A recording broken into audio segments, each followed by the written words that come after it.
Please be seated. Your Honor, the jury's all present and accounted for. We are back on the record in C-377239 State of Nevada versus Devyn Michaels. May the record reflect that Ms. Michaels is present with her attorney, deputy district attorneys on behalf of the state, who both parties stipulate to the presence of our jury. Yes, Your Honor. All right, and good morning, ladies and gentlemen. I want to take this moment to remind you guys that there is media coverage regarding this case. You guys see all the cameras that are in the courtroom. In this particular situation, it is very important that you follow and abide by the admonishment that I give you. That you guys are not allowed to read the newspaper, you're not allowed to have any media coverage or anything like that in regards to this case. Because you guys are going to determine the facts and the evidence in this case based on what you hear in this courtroom. So it's very important that you guys remember, anything you may have seen or heard outside of this courtroom is not evidence, and it must be disregarded. Anything that I have deemed to be admissible evidence is what you will be considering in your deliberations. But it is very important that you guys do not do any outside research in regards to this case, and that you do not have any communication on social media. That's by phone, text, internet. You do not read, watch, or listen to the news or media accounts or commentary about this case. You do not make any investigation. I know you guys have heard me say that, and you could probably memorize it yourself by this point. But that is very, very important to preserve the integrity of this trial and make sure that both sides have their right to a fair trial preserved, because we're counting on you guys to give that to them. If anyone tries to approach you or anything in regards to any media coverage or anything, please make sure you let Officer Page know, who will then bring it to my attention. And ladies and gentlemen, during the presentation of the next witness, I just want to alert you that one of the district attorneys will be wearing headphones, and that is not a sign of disrespect to any of you guys. She has some additional things she needs to do to make sure we keep this trial on track and make sure that we keep going. So that is not in any way a sign of disrespect, and please do not consider that in any way. State, are you prepared to call your next witness? Yes, Nicole Merriam.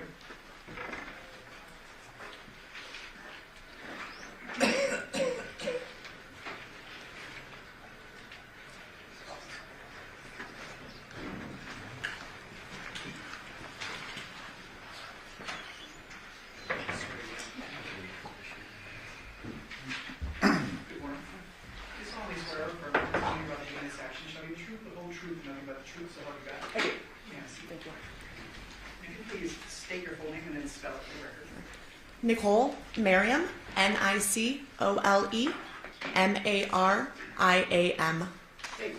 Thank you. Ma'am, can you remind the jury what it is you do? Sure, I work for the Henderson Police Department as a crime scene analyst too. And ma'am, last night did I inform you that there were a couple jury questions I needed to recall you very briefly as a witness? Yes. I want to first ask you about these samurai swords. There was a little confusion with Detective Ozawa. I believe he didn't know what went on with them. Okay. Can you tell us what you did with those samurai swords? Sure. So obviously we saw them, and in this case they were something we definitely took note of. We looked at each of the three swords. We took them out of the sheaths, so we actually looked at the blades. There was no damage. There was no dents in the blades. The blades weren't bent. We saw no signs of apparent blood on the blade or on the handle or on the sheaths. So we did thoroughly visually inspect the swords, and there was no indication that any of these three swords were used as a weapon. There was also a little confusion with the DNA analyst, and I want to address it with 238. Do you recognize this phone? Yes, that's the cell phone that Detective Carrie Skinner had. And 236, got a little glare going, but fair to say there's a crack across the screen? Yes. And then with your mouse, do not click, but you can toggle over where you saw the apparent blood. Okay. So right here, you can see it starts right there, and it is swiped up. You can kind of see that movement up there. So that was the area of apparent blood on the thumb. And so at the bottom, you see kind of a ring. Yes. And you're familiar with blood. You've seen a lot of blood in your career. Yes. Did this appear to be like a drop of blood? Yes, it appeared to be a drop of blood that had dried and skeletonized. So that means it dries, and then remnants are kind of left behind. So you can see it was swiped. So it looks like there was a drop of blood, and then something moved through that blood, swiping it across the screen. What part of this phone did you swab for DNA? the area where the blood was at. Not the back of the phone? No, on my evidence impound, it clearly states the screen was swabbed. The sole purpose of this swab was to collect that blood. So I focused specifically on that area of blood with the swabs. Thank you, ma'am. I'll pass it away. Yes, thank you. Yes, thank you.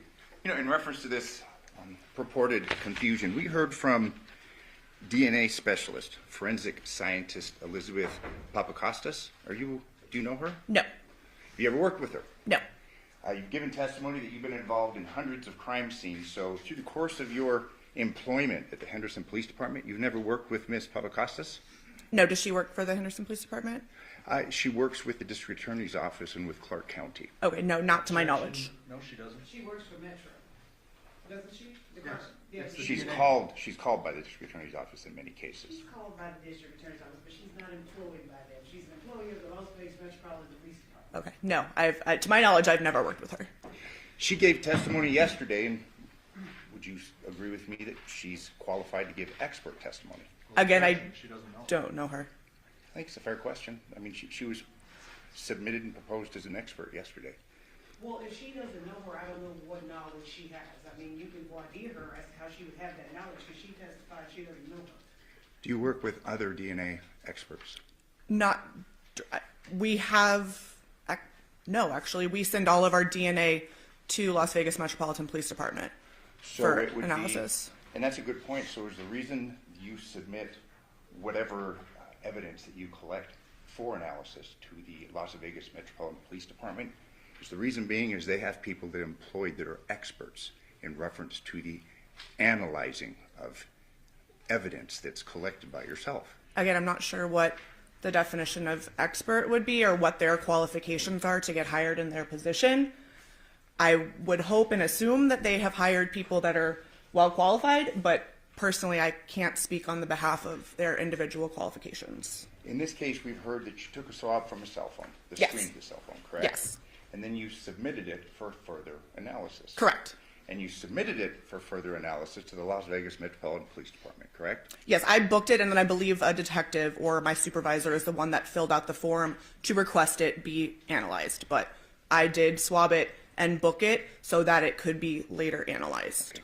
You've given testimony just moments ago that this was blood on the phone, correct? Apparent blood. Apparent blood. And if I told you that Ms. Papakostas testified yesterday that she could not confirm it was blood, do you have any reason to disagree with me? I also did not confirm it was blood. I just said that the presumptive test of phenolphthalein came back with a positive result, which strongly indicates the presence of it being blood. What's the percentage? I'm not sure. Are you aware of the existence of false positives? Yes, Are you aware what may cause a false positive? not specifically. So again, open question, correct? You can't give expert testimony concerning that was blood on the screen of this cell phone. Right, I correct? never said I did. I said it was apparent blood due to my training experience. It appeared to be blood. That, coupled with the positive phenolphthalein test, indicates strongly that it is blood. But when you say strongly, you can't quantify that, can you? Correct. So again, we should leave that to the experts as to whether or not they confirm that it's blood. Which is why I always refer to it as apparent blood, because apparently it was blood. In reference to the swabs, there was 2 that you took? I took 3. 1 was used to do the presumptive test. 2 were actually booked in as evidence. Okay. And again, you're not aware of what the results were as you sit here today. Not the confirmatory results. The presumptives that I did personally, I'm aware of those results, but not what the results were passed after I booked them. Fair to say that there's a presumption, but then you send it to Metro for a confirmation. Right. In reference to the swords, you testified last week and you're testifying today that you saw the swords, correct? Correct. You acknowledge their existence. Correct. You had testified that you looked at the swords and didn't see anything, correct? Correct. However, you did not swab the swords. did you? Correct. And you did not impound those swords for future evaluations, analysis, correct? Correct. So those swords were not submitted to Metro to confirm the absence of blood, correct? Correct. They were not submitted to Metro to confirm the absence of any other items of evidentiary value, like DNA, correct? Correct. Fair to say that you can't see DNA. Correct. Obviously, you are aware that the phone was submitted for a DNA analysis? I'm aware that the swab that I took was submitted to be analyzed. Okay. And we've heard testimony concerning that from the expert, Ms. Papakostas. But again, no swabs were submitted for the evaluation in the Las Vegas Metropolitan Police Department's crime lab, correct? Of the swords, no. Thank you. I have no further questions. Are you able to see fingerprints on metal surfaces at times? Yes, occasionally. And did you inspect every inch of these 3 separate blades to look for potential blood and fingerprints? Yes, we thoroughly looked at the blades and the handles of the swords to see if I could see anything. So it wasn't just fingerprints, wasn't just blood. I was looking at these swords in their entirety to see if I noticed anything. Had you seen anything, those would have been impounded. Yes. Absolutely. Did you you prepared a report, a crime scene analyst report in reference to the steps that you took, the investigative steps you took, correct, at the Porcupine Rim? Not the investigative steps. I wrote a report documenting what we did. So pretty much what the scene consisted of and the photos that I took and then what I impounded. Did you, and having done hundreds of crime scenes, I've reviewed hundreds of crime scenes, I'm assuming you've done several over the last 2 years, correct? Yes. Did you review that report in preparation for your testimony in this case? Yes. You'd agree with me, you did not lay out any steps that were taken in reference to the preservation or the analysis of any evidence that may have been on those swords, correct? No, that's not what we put in our reports. So you didn't put anything, correct? In Can you reference to the rephrase that? reports, the steps that you took. No, we do not document the steps that we take in our reports. In your reports, you did not document looking at the swords, correct? No. You didn't document, I think, saying looking over every inch of the swords for fingerprints, correct? No. You didn't document any of that. No. I have no further questions. Well, you didn't document in writing, but you documented by photography, correct? Correct. I took pictures of the swords. I don't document everything that I've looked at in an entire house. That would be, I wouldn't even begin to know how to document every single thing that I look at on a full house in every room, and so no. So as an example, if you take photos of a crime scene and you're looking for a big item like a head, I would presume that pursuant to that search warrant, you're opening every container, looking through every trash can and all that. Yes. We don't necessarily see photography of the trash can dumped out on the ground, but you testify under oath, this is what I observed and saw, and you have expectations through your agency, correct? Right, and I didn't write that I didn't find a head, so it's the same token. Got it. Thank you. Yes. In reference to your preservation of whatever evidence you say you saw or didn't see, that's it. We don't have any photographs of the blades of the swords, do we? Correct, because they weren't really an evidence that we took note of once we saw it. Had there been anything of note, we would have taken pictures of it. You didn't book these for further analysis. You already testified to that, Correct. Turn- What exhibit is that? It states Exhibit 659. You did document a white table in the garage of the Porcupine residence, correct? I don't recall specifically focusing on a white table.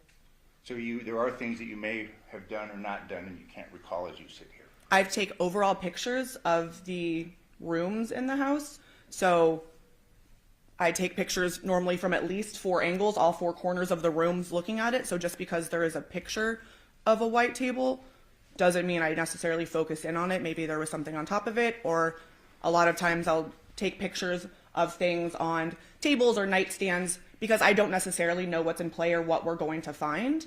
So I'll take a picture of, say, a table or a nightstand, and then the detectives do their search. And so then if they say, oh, I found this item of evidence on this table, I likely have a picture of the table so we can likely see that evidence that they later found on that table. But, right now but you've been testifying concerning questions about them, yes. As has the Correct, prosecutor, yes. Correct. And then I ask you about this table, and you don't really have a recollection of what you did or what you didn't do in reference to the white table in the garage. I don't specifically remember doing anything with a white table. If it's in a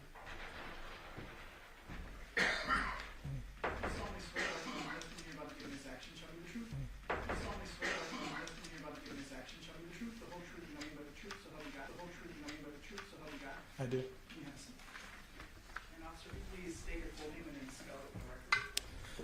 My name is Clinton Campbell, Clinton Campbell. What do you do for a living, sir? I am a detective with the Henderson Police Department. I work as a digital forensics examiner in the lab. What does a digital forensics examiner do? Conducts digital forensics on electronic devices. And can you explain generally the process by which you do that? Yes.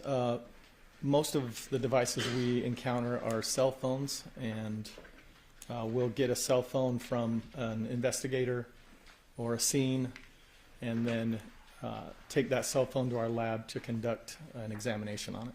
Okay. Have you received specialized education and training in order to do what you do? Yes, I have. And can you describe that briefly for the jury?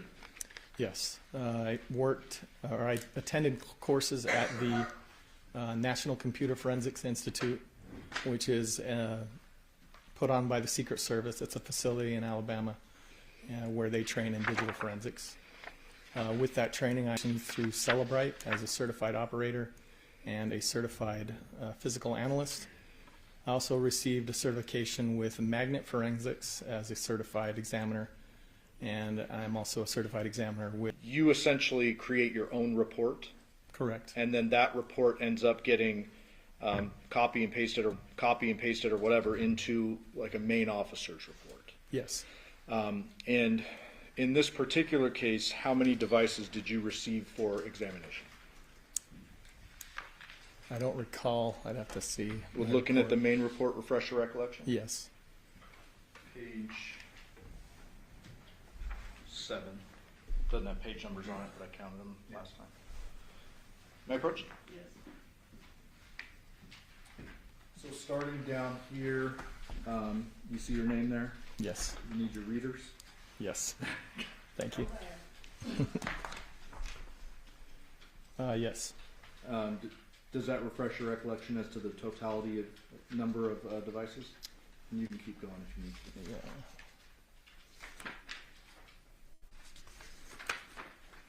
to. Yeah. Yes, there were 11 devices. I also conducted an examination on the router at the residence. Okay. So technically 12 devices. Technically 12 devices. So, in looking at this report, does it appear to be consistent with what you initially documented and then provided to Detective Ozawa? Yes. So with that in mind, I'm going to go through the devices you received and just have you acknowledge yes or no did you receive them, okay? Okay. Samsung Galaxy Z Fold cell phone. Yes. Samsung Galaxy Note 8 cell phone. Yes. Samsung Galaxy A52 5G cell phone. Yes. Apple iPad 6 tablet. Yes. LG GBX ThinQ cell phone. Yes. Samsung Galaxy A52 5G cell phone, another one. Yes. Samsung Galaxy Tab A tablet. Yes. Samsung Galaxy S8 Plus cell phone. Yes. Samsung Galaxy S5 cell phone. Yes. A Lenovo tablet. Yes. An HP laptop. Yes. Okay. And so when you receive all of these devices, is it you and you alone that starts to analyze them, or are you working in tandem? We'll work in tandem typically. Okay. Just depends on the duties that are happening at the time. What types of tools are you using to analyze these different types of devices? We use hardware and software that's made to analyze the devices, and specifically we'll use like gray key or magnet forensics devices and software, as well as Celebrite.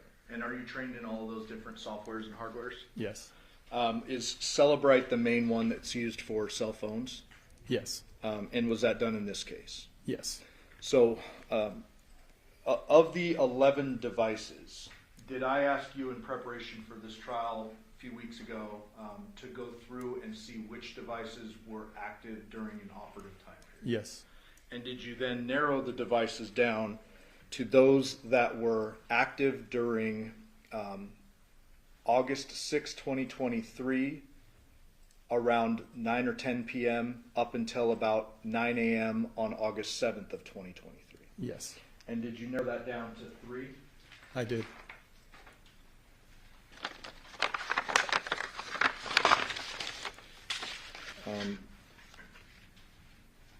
May I approach? Yes. Before court today, did you and I and the defense attorney and their digital forensics expert sit down and go through a whole bunch of exhibits that we're both going to be addressing? Yes, You recognize these 3? yes, This would be 4, 5, and 6. yes, And are these downloads from those 3 devices you narrowed down to active during the time period? yes. I move for the admission of those. What are the numbers? 4, 5, and 6. 4, 5, and 6, any objection? No objection, Your Honor. 4, 5, and 6 will be amended. Thank you.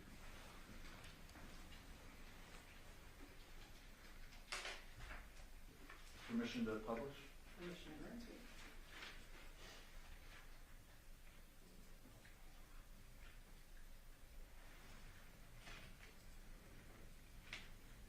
Publishing 4.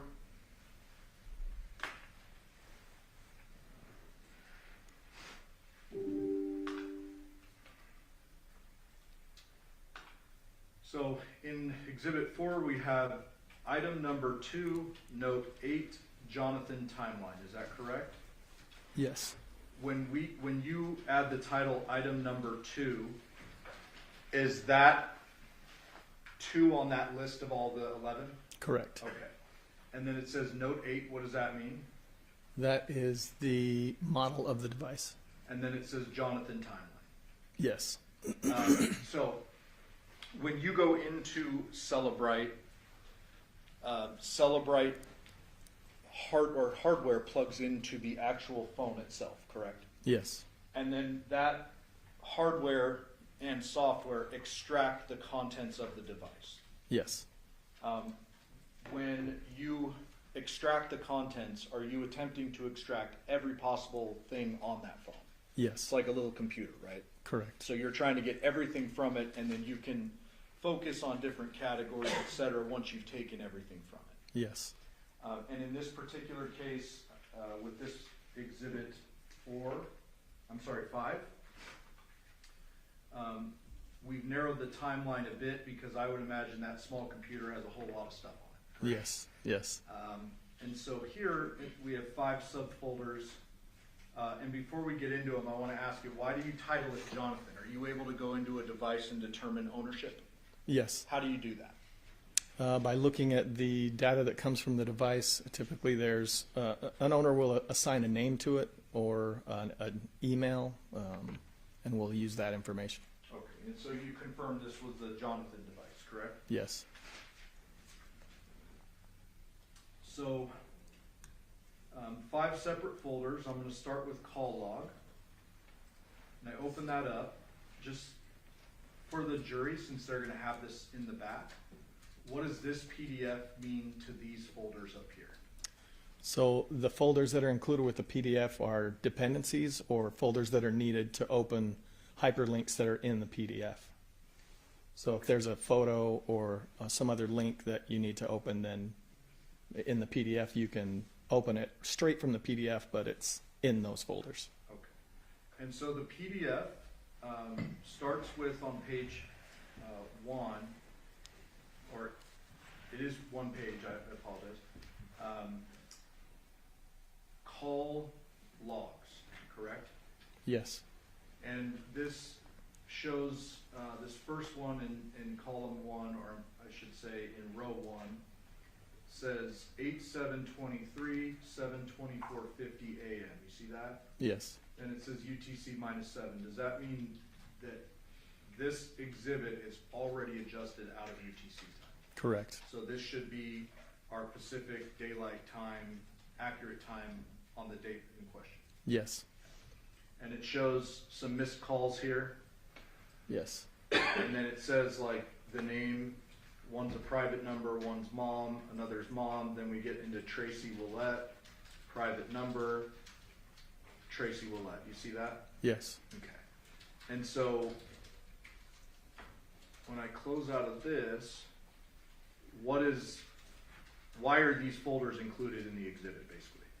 They're typically included when the report is created, so that if there's any data that or hyperlinks that need to be linked, they would be in that folders. Okay. And so this one looks like just a random or generic image. Yeah. So, but anything that's relevant to the PDF is contained up here. Yes. Could be audio, could be photo, could be any number of things. Yes. Let me close out of that.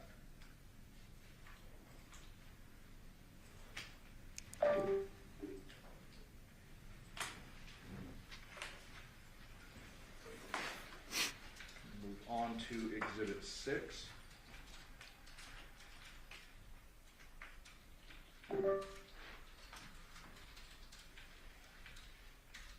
For the record, this says item number 3A52 Devier timeline, correct?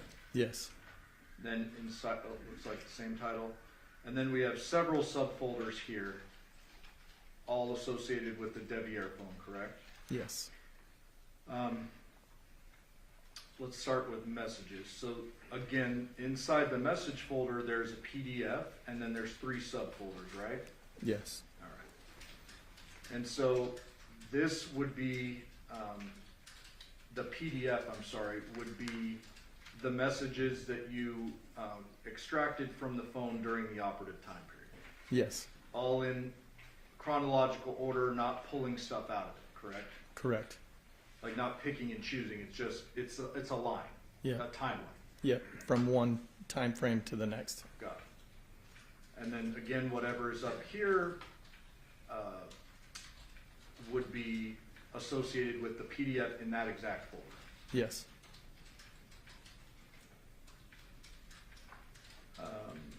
You have web history, UFDR locations, searches, messages, locations, images, call log, and audio, correct? Yes. When it comes to, if the jury sees these folders that say locations or UFDR locations, explain to them, is that something that you rely upon to determine the phone's location or not? Not necessarily. When it comes to locations, the way that the Celebrite software pulls those out, it will pull from multiple databases, and some of those locations won't be as reliable as others because of how they're obtained by the device. For instance, if you have locations that have to do with navigation, those are going to be more accurate than ones that have to do with like a weather app or something like that. So some of the locations, the time stamps may not be accurate. So it's hard to take every single location we get in these reports as, gold. We have to be careful. And Celebrite actually provides a document that shows which databases are more reliable than others. Okay. So I'm going to row 43, just picking a random one here, August 7th at 4:18 a.m. There is a latitude and longitude over here, correct? Yes. Oh, jeez.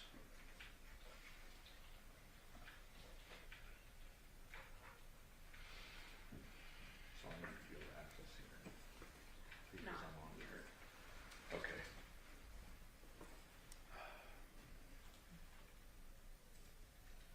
So I can log out of this. Maybe plug in there. Okay. Well, let's do it this way. In preparation for this case, I asked you if you were able to determine from this where this Devier device was throughout the night and into the morning of August 7th. Do you remember that? I do. And there are a bunch of GPSs, and we had a discussion about spot checking them and putting them into maps. Yes. Fair to say that there is not a single location in this phone away from the Porcupine Rim address during the operative time frame I've been discussing. The time frame being 10 p.m. to 9 a.m. Yes. And this is, yeah, that's correct. Yes. Devier device. Yes. So if you put in that lat long, it's going to show it at Porcupine Rim. Yes. But what you're telling the jury is that that's not necessarily as reliable as you would like to rely on. Correct. So when it comes to location data, even though it shows them at Porcupine Rim all night, they need to be relying on the CDR cell towers for location. It's a second verification, yes. Okay. And if the jury wants, they can just check these on a map. Yes, they could. Latin law. Yes.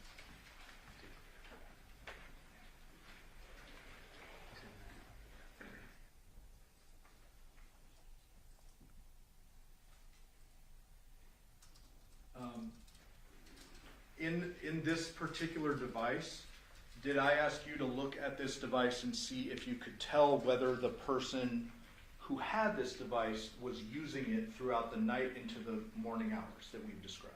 Yes. Were you able to see if there was active use on the phone? There was some, yes. What was that? There was some Instagram use. There were messages, I think, sent. That's what I can recall right now. Okay. So, are there going to be artifacts on a phone if, for example, if someone leaves a phone alone, goes somewhere else, and that phone receives, say, an email in the background, is that going to show as received? It can show on the phone, yes. Okay.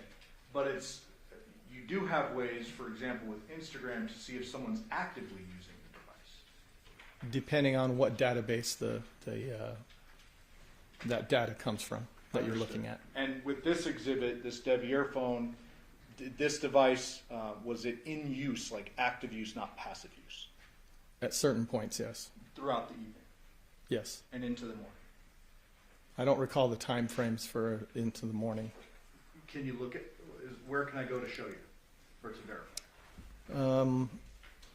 Was it the web history? Well, these are just specific to the time frame, and there we've pulled out just the messages, just the searches. So I don't. You'd have to pull up the UFDR report Okay. to see some of that other stuff. And the UFDR report is actually the whole thing? Yes. Okay, so we're going to pause there. We're going to have a break, and we might do that Okay. a little bit later. So let's move on. Going now to exhibit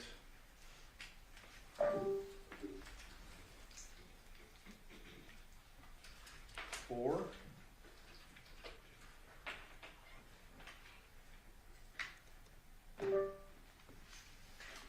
That says item number 1, Z-Fold Devyn timeline, correct? Yes. This particular device, did you actually download this 2 times? I only downloaded it once. You being your team. Yes. What was the purpose of doing it twice? Like, why would you have to do it twice? I'm not sure on why the detective wanted to do that, but I could assume. Okay, well, I don't want you to assume, but fair to say you're asked to check it once up until August 7th when the phone is seized, Yes. and then you're asked again to do it all the way up until August 16th or so? Yes. Okay. So within this folder,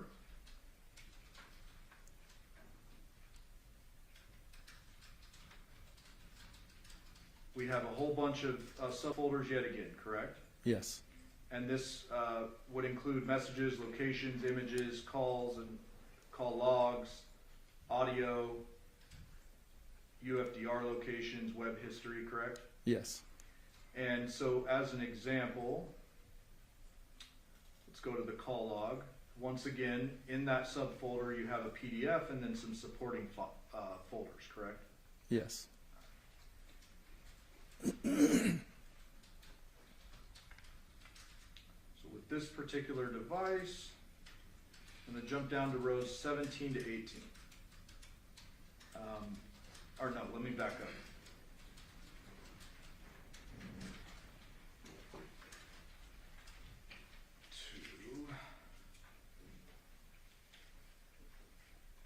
So let's start with 10:58 p.m. That appears to be an outgoing call to Devier at 10:58.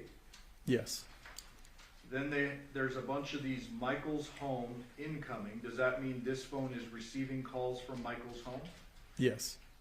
11, 11:40, 11:12, 11:13, 11:13, 11:14. You see those? Yes. And these are missed calls. Yes. 11:16, 11:18, 11:20. You see those? Yes. Some of those went to voicemail. Yes. Some were, and none of them appear to be answered, correct? Correct. And I'm going to keep scrolling. All missed up until 11:59 p.m., correct? Yes. And then at 6:54 a.m. there is an answered call from a unsaved number, I guess, 485-5180, correct? Yes. That would be outgoing. Yes.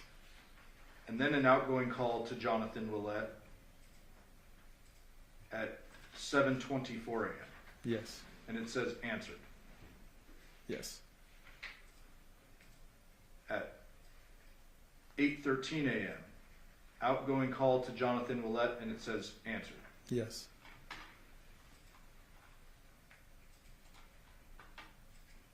These are all the supporting files, correct? Yes. And that would be the same for any of these folders that the jury would like to open. Correct.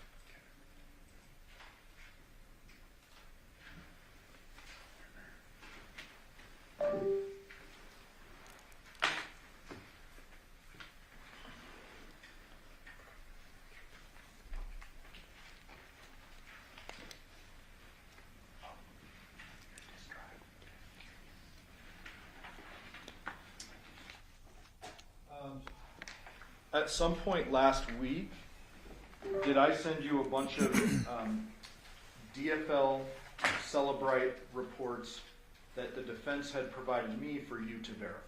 Yes. And did you in fact verify those were, they're from the devices, they're actually contained within the devices? Yes.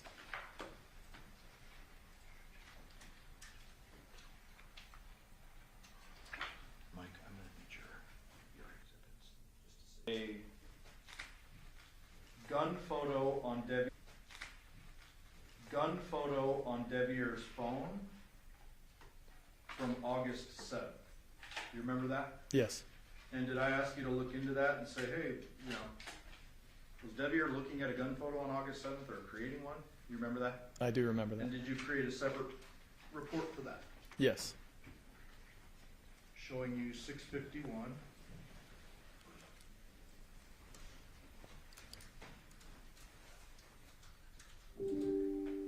Does that appear to be the 6-hour photos that we referenced? Yes. Appear to be the 6-hour photos that we referenced? Yes. And Judge, I'd move for the admission of 651. Any objection? We could approach briefly. Yes.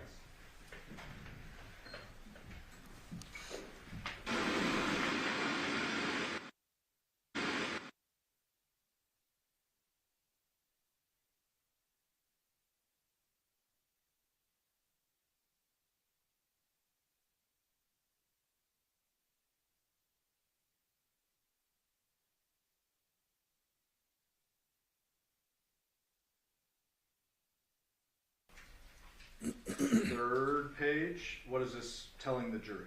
It's basically the version of the software that we used, and then the device information or the source extraction. Got it. And so these photos were what I asked you to look into? Yes.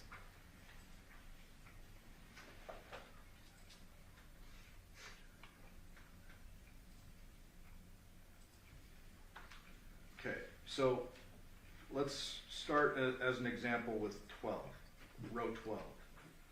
What type of information do you have about this device? I'm sorry, this file. Okay. It shows on that first pane the name of the photo itself, what it was named, as well as the path that you can find that in the database.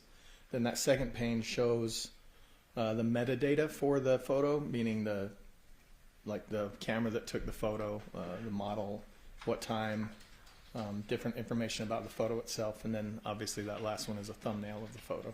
What does capture time mean? That's typically when the picture was taken by whatever camera or device. So these all appear to be 7/15 of 22. Right? Yes. Nothing on 8/7. No. Show you another one.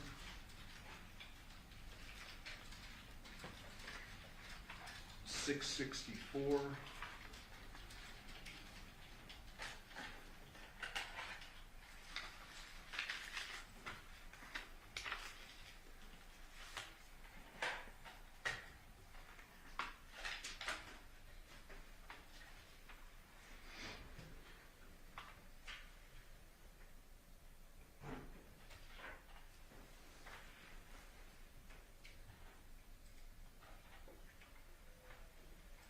What are we looking at here?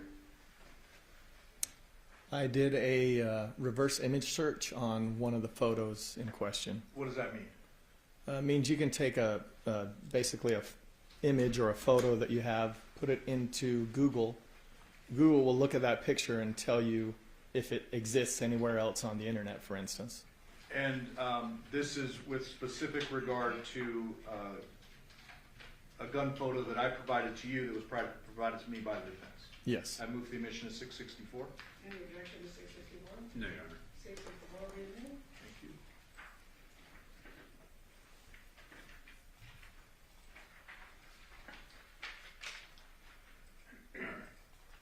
So showing you the second image there, this one is the image in question, correct? Yes. Purported to be Devier on August 7th, but you actually researched that, correct? Yes. What are we seeing here? So I placed that photo in Google Images so that I could do a reverse search, and it was on several different websites. This one was one of them. It's like a concealed carry website where they're advertising. Okay. And what does cache data mean? So applications will cache photos into folders or databases so that you can see them later more quickly. If you're familiar with like internet cookies, it's the same, similar concept where it'll fill a folder with photos. For instance, if you're scrolling on Instagram, it will cache folders that or photos that you may not have gotten to yet in that feed, so that when you get there, or if you have a poor signal, you'll be able to see those faster. So fair to say that this particular image is not an image captured on Devier's device on August 7th of 2023. Yeah, it was in a cache folder.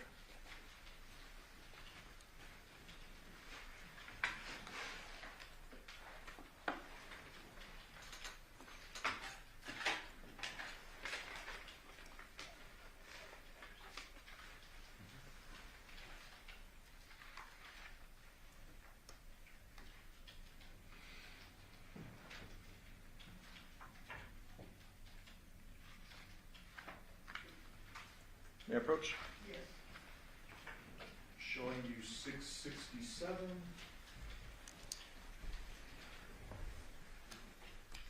My kid would have a field day with that exhibit number. You recognize this?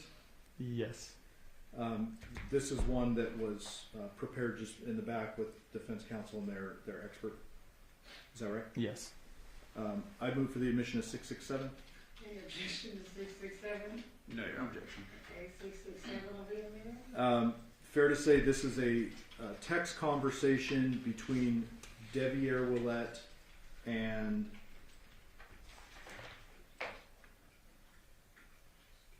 whom?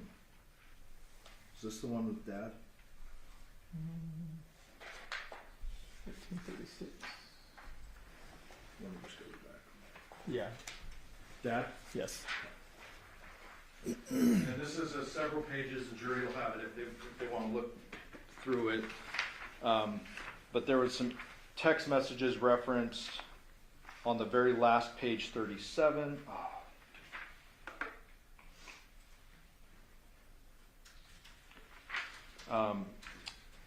where apparently dad is finding out Devyn is married to the defendant. Does that look about right? Yes. And then there's a last text between them was July 2nd of 23, and it's to Devyn, dad saying, hey. Yes.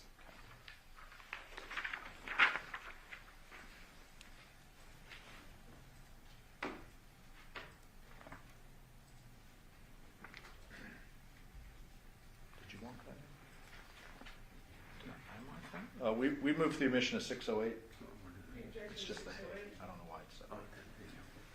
Any objection to 608? No, Your Honor. 608 will be admitted.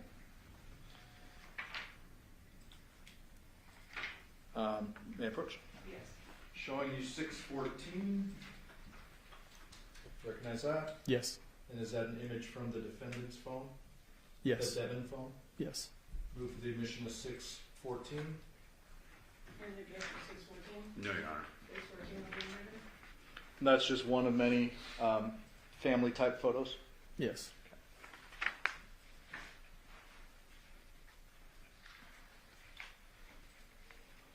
Showing you already admitted 431. Have you ever seen this image before?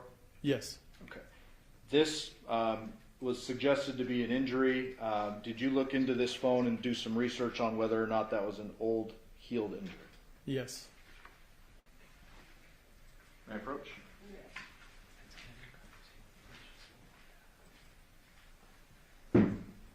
Showing you states 665.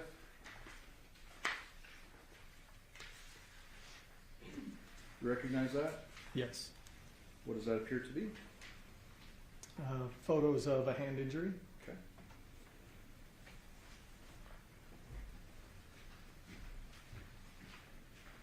Move the admission of 665. Any objection to 665? No, Your Honor. No, Your Honor. 665 will be admitted. And just for the record, I'm putting back up 431. That was the right hand first two knuckles, the pointer finger and the middle finger, correct? Yes.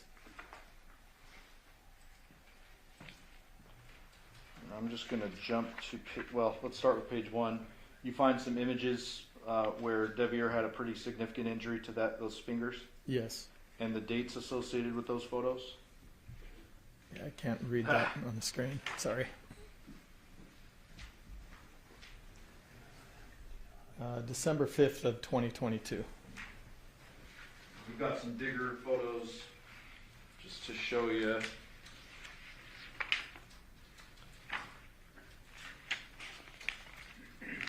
So page 7,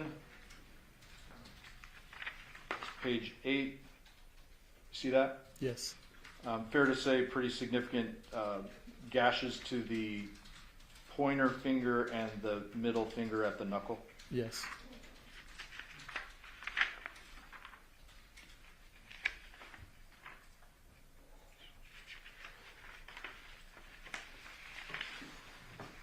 There's actually some medical paperwork too. Yes. December 19th, 2022 is the date. Is that right? Yes. Okay.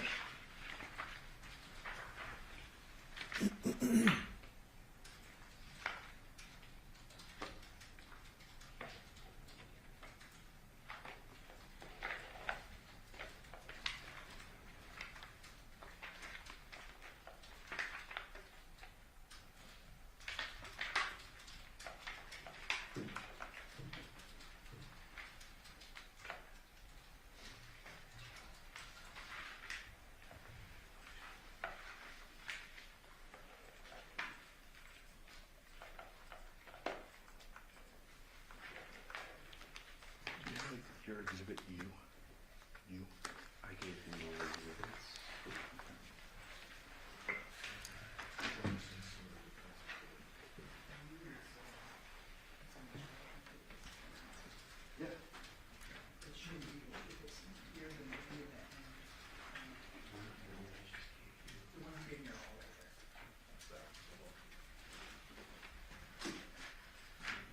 What do you mean? And U was not included in that stack, so it should still be in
courtroom will be adjourned.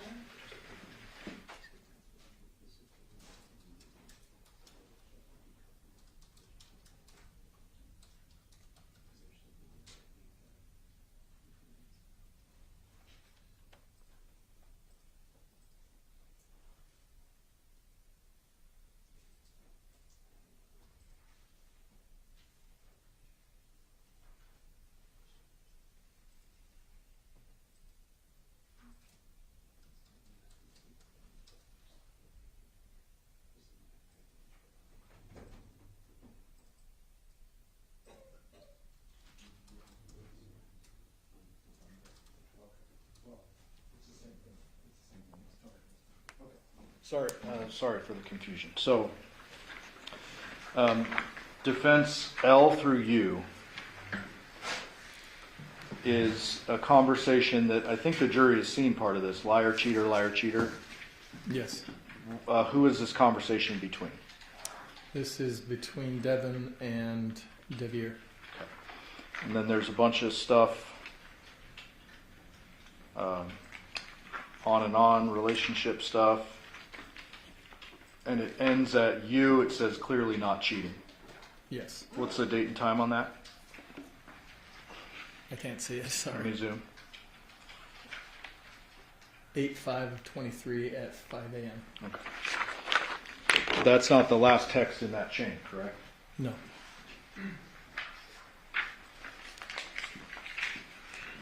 Showing you exhibit 666. Yes. This includes the last text on that chain, correct? Yes. I've moved the omission of 666. No objection. 666 will be adjourned. So, on page 1, this is the liar cheater stuff, right? Yes. I want a divorce, a bunch of back and forth. Keep your alcohol. I'll see you when I'm off. Don't bother. It's not a bother. I really am over this. Honestly, sounds like a personal problem. Just relationship stuff, right? Yes. And then at the end, what we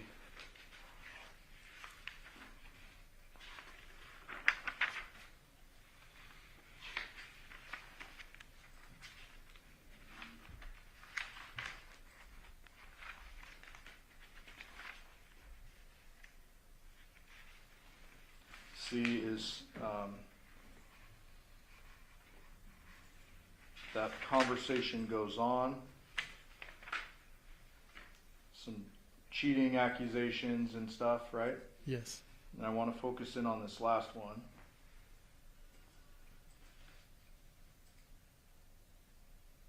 What are we looking at here? It's a message sent on 8/6/23 at 10:36 p.m. from Devier to Devyn's device. Says, "See you when you get back. I'm going to sleep. Girls are in the living room." At 10:36 p.m. on August 6th of 2023. Yes.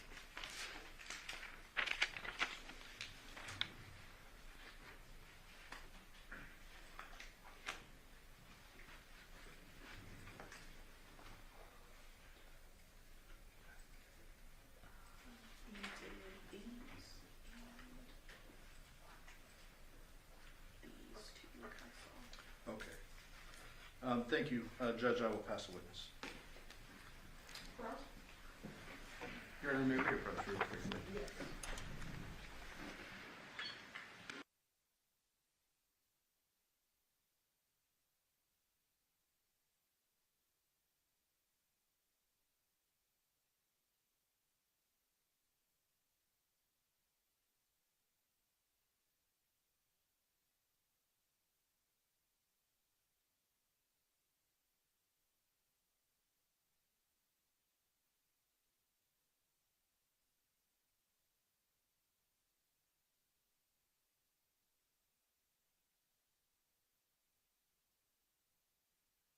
All right, ladies and gentlemen, before we cross-examine this witness, we are going to take our lunch recess. During this recess, you must not discuss or communicate with anyone, including fellow jurors, in any way regarding this case or its merits, either by voice, phone, email, text, internet, or other means of communication or social media. You must not read, watch, or listen to any news or media accounts or commentary about this case. You must not do any research, such as consulting dictionaries, using the internet, or using any reference materials. You must not make any investigation, test the theory of the case, recreate any aspect of the case, or any other way to investigate or learn about the case on your own. You must not form or express any opinion regarding this case, those facts explained to you. Ladies and gentlemen, it is 12:10. We will be in recess until 1:20. All rise for the jury.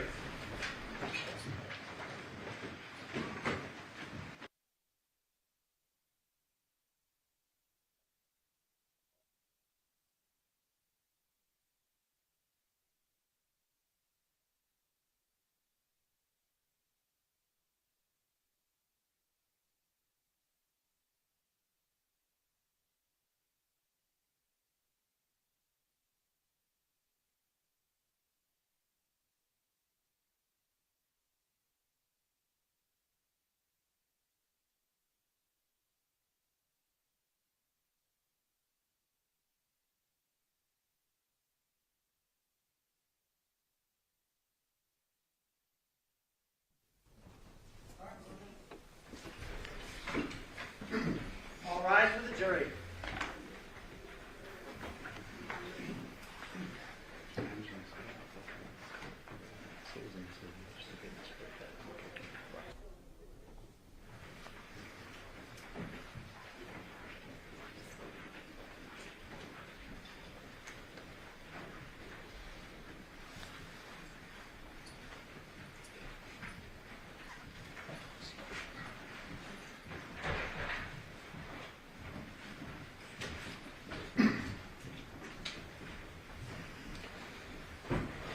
Please be seated. Your Honor, the jury is all present and accounted for. We are back on the record in C-377239, City Governor Devyn Michaels. And the record reflects that Ms. Michaels is present, the attorney, deputy district attorneys on behalf of the state, do both parties state your presence of our jury. Yes, Your Honor. Yes, Your Honor. And ladies and gentlemen, jury, I do apologize for the delay, but as I told you in the preliminary instructions, if we have to delay, it's only because we're trying to make things smoother for you guys on the back end. So I apologize you have to wait now, but hopefully that alleviates you having to wait on the back end. But if you guys are in any way frustrated about your wait times, please hold that against me and not against either of the parties. But I do apologize on behalf of the court for the delay in bringing you guys back from lunch. Mr. Horvath, are you prepared for your cross-examination? Yes, Your Honor. Okay, and Detective, I just remind you that you are still under oath. Yes, Your Honor. Okay? Whenever you're ready. Good afternoon, Detective Campbell. I'm going to start with just a few things that were touched on your direct from the state. This slide was brought up, and it sounded like, and we'd reviewed it, it was a report that you generated at the direction of the District Attorney's Office, correct? Yes. We'd referenced it, the defense had referenced it in their opening statement. It says that it was modified on 8/7, is that correct? Yes. I don't think the state was trying to mislead you, but what was testified to, what was brought up about this is that it was accessed or looked at that day. Is that what that time says? Not necessarily. Accessed by the device, yes. Okay. So it could have been accessed that morning and that time, correct?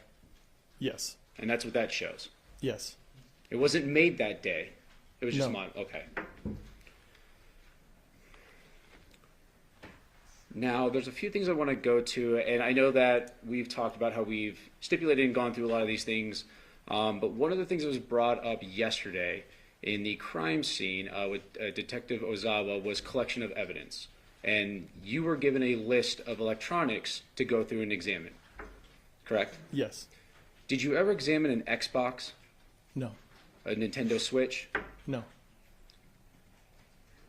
I'm pulling up, and I have a thumb drive here that the exhibits on here have been stipulated to, so I don't know if I should be referring to this as what number or letter would this be? It's your next in line? Yes, we have a thumb drive. Instead of having all the exhibits for the jury to hold on time, I just put them all in one so they can access it. Next one will be B4. B4. Thank you. So on B4, I have a bunch of, let me go back here a little bit. I've got a bunch of files that we're just going to go to, and these are things that have been provided to the defense, and our own experts looked at this. It's stuff that was on the phones. So right here, there's a, this is a text message chain with Devier, and it looks like potentially some of his friends. I'm trying to make this a little bit bigger because I know it's a little bit smaller up there. Thank you. And the name of this chat, it says Legend of Dick Combat. This is something that you haven't seen, right? I mean, you saw it previously today, but this is not something you were asked to examine. Correct. This was on his phone between his friends talking about their gaming. Is that what it seems to be? Yes. So, Devier is known to be a gamer from the messages that we saw on the phone between him and Devyn. But you were never asked by Detective Ozawa or anyone to analyze an Xbox about anything. No. In your going through the text messages of Devier, I know that they said that they wanted you to look at Johnathan Willette, Devier Willette, and Devyn Michaels, but was there anyone else that you were asked to focus on? No.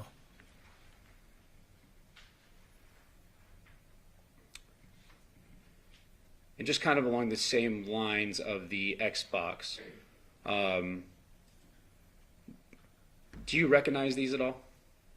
Just from what I saw previously today. And if I told you they were from Devyn's cell phone showing Devier playing Xbox and that he was a big game, would you have any reason to disagree with me? No.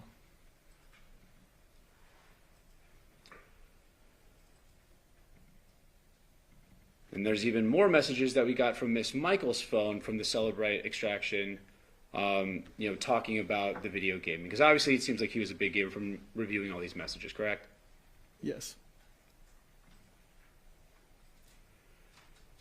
Now, in going through the text messages, were you asked to look at the conversations between Devyn and Johnathan? Yes.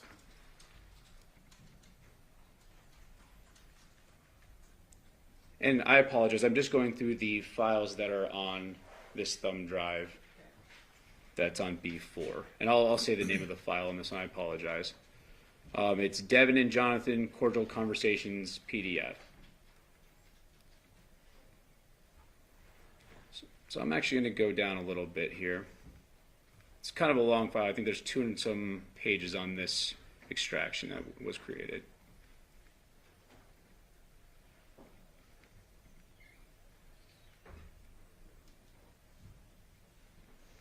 Now, who would this, from what you're seeing,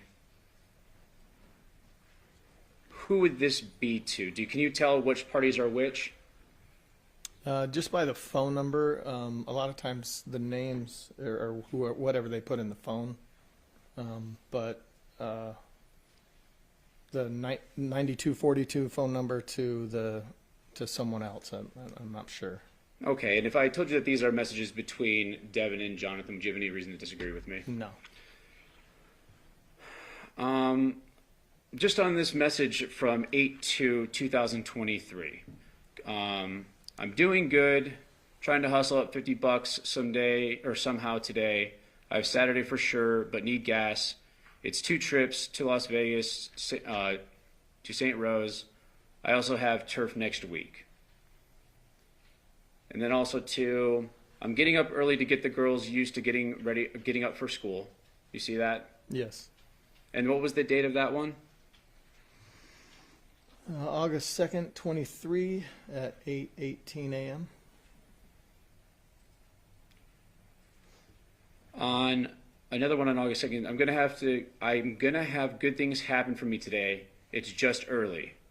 And it looks like she responds, great things. Correct? Yes. And that's around the time, you said 10:03 in the morning? Yep, same day at 10:03, yes. I'm going to jump around a little bit because this will go back to the jury and they'll be able to see these conversations.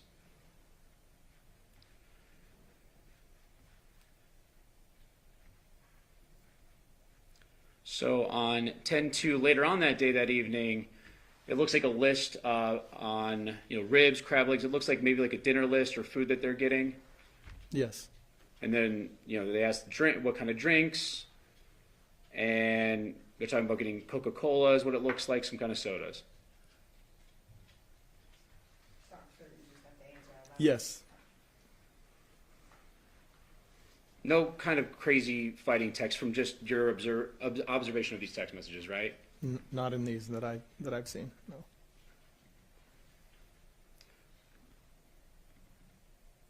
And this is the This is Devyn Michael, or a Devyn medical activity file on the thumb drive. So, if I zoom in on this, do you know which phone this came from?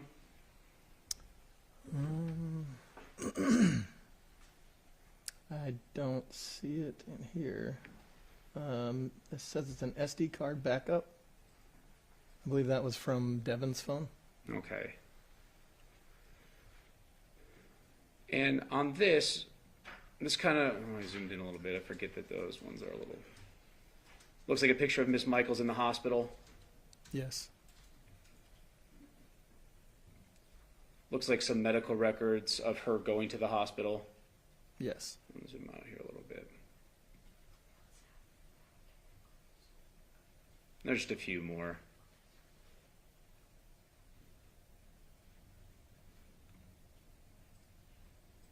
And that's what that looks like. Those came from her phone, correct? Yes. Now I'm going between Devyn and Devier. And who does this look like? I'm sorry, yeah, Devyn and Devier.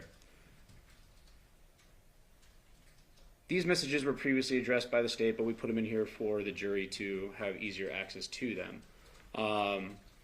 But do you know what number that came from, that top one? Liar, cheater, liar, cheater? It doesn't look like it shows here.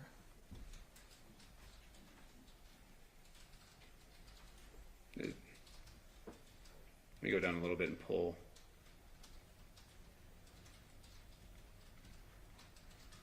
See if we get the extraction one. There you go. Does it say there? Yes. And that's That's Devier's phone. Devier's phone, yes. Okay. I'm sorry, counsel, can we just clarify who sent it? That was Devyn to Devier.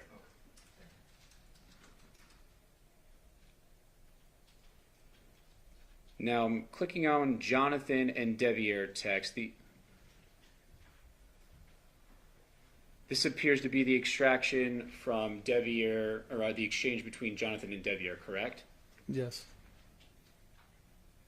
And it goes on for a while because this, I mean, it starts back on this extraction starts back on October of 2021, correct? Yes. And then it goes all the way down to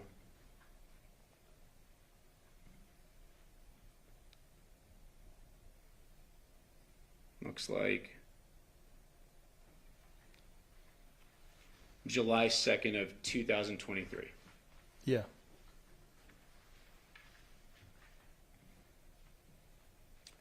And the last file on this is the messages between Johnathan and Yoko. Is that what those numbers look like up there in this exchange?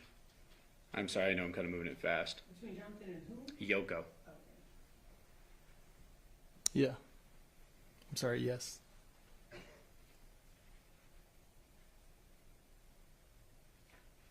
And this goes all the way up to July of 29 of 2023.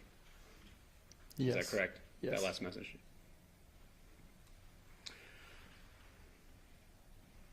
All right.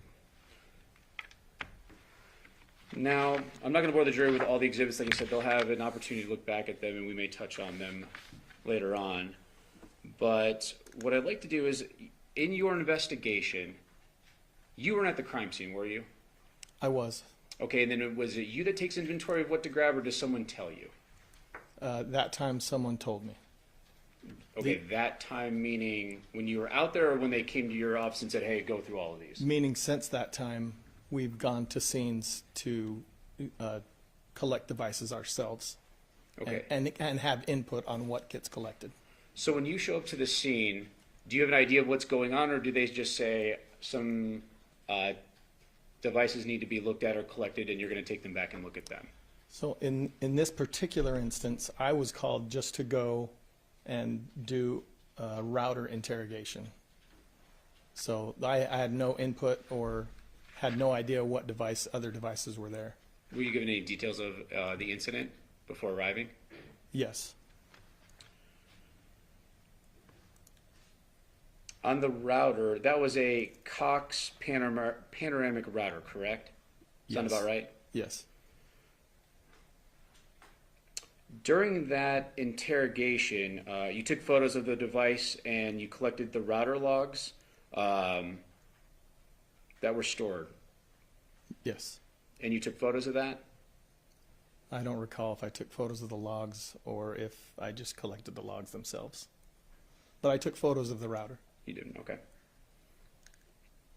And the evidence log or the logs, were those given to Detective Ozawa, or do you make the determination on what's important and give it to Detective Ozawa? I don't recall if they were given to Detective Ozawa. Normally I would, yes, but I don't recall in this case if they were. And if I told you, let me see here. In your report, in the 18-page report authored by Detective Ozawa, let me see here.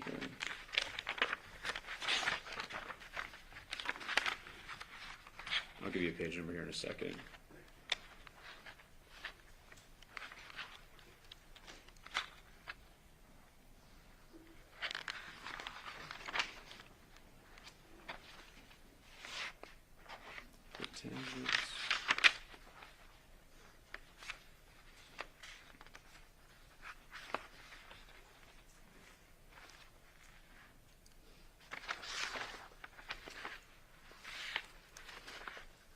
Court's indulgence. I don't know if it's not a number. I know you were trying to make it here.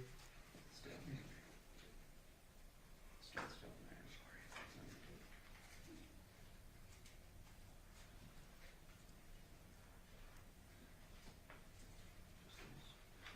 I think it's just this further down.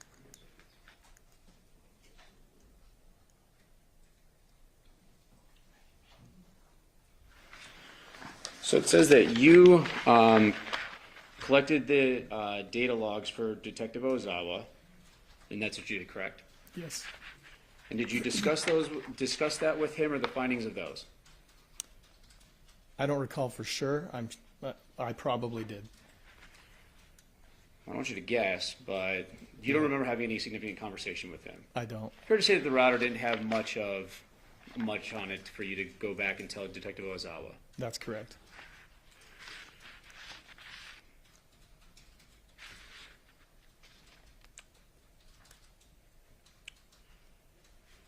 Now, when we get into all the devices, there's 11 devices plus the router, so there was 12.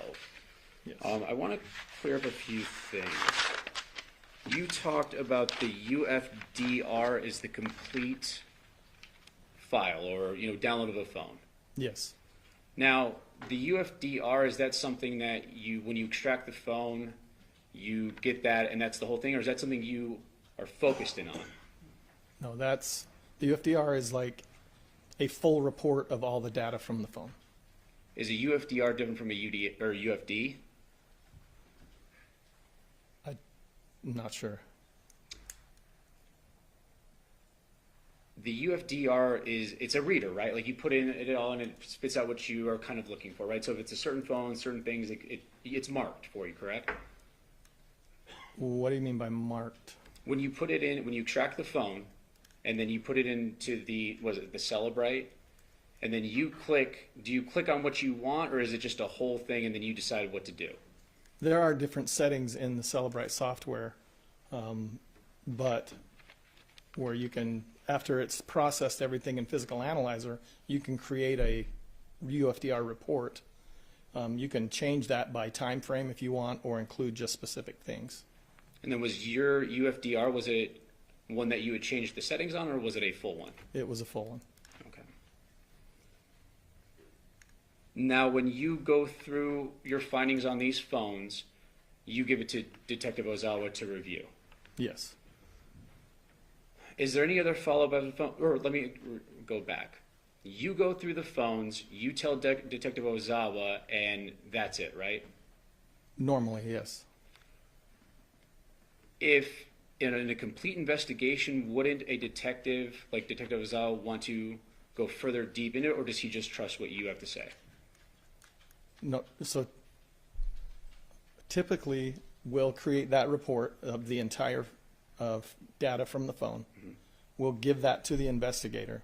and the investigator will go through and look for the evidence that they need. Do you know if Detective Ozawa went through this? I don't know.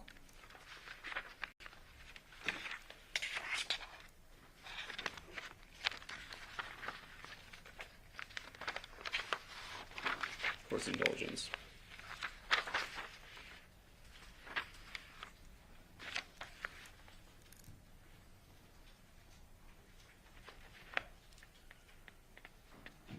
In your report to Detective Ozawa, it states what you did, but I'm kind of hitting on this is that it's his job to follow up, and if there's anything more that he wants, he's got to. It's up to him, correct? Yes. Any more artifacts, meaning the things that potentially could be left out of a report, or if there's anything that he, goes through? Yes. And did he ever do that with any of the devices? I don't know.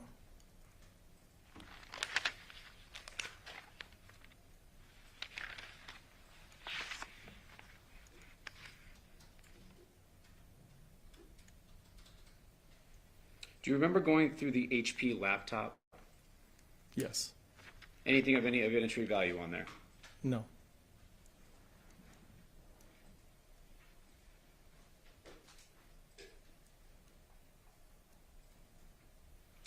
And so Detective Ozawa, when he went through his investigation, as far as you know, he just used your report to come to his conclusions or direct his investigation, correct? Yes. He never came back and asked for any kind of follow-up or anything more that he needed from you? I don't remember. I know that we, to prepare for trial, I started assisting in going through the devices, and so, but I don't recall if back initially if there was any, collaboration between him and I. Court's indulgence.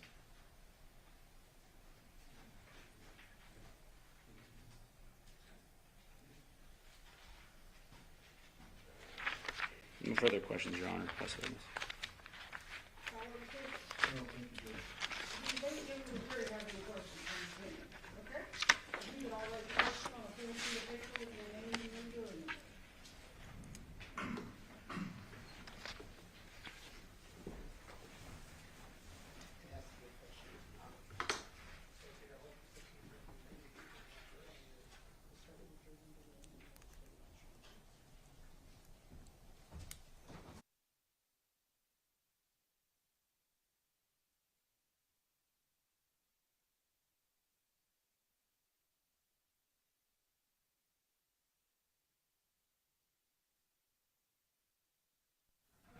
Sir, does the system collect deleted messages? It can, yes. Would examination of the home router show activity for the Nintendo Switch or the Xbox? Most of the activity that on this router in specifically and on most routers is it just shows connected devices. The other logs are like system logs and that don't really give us much.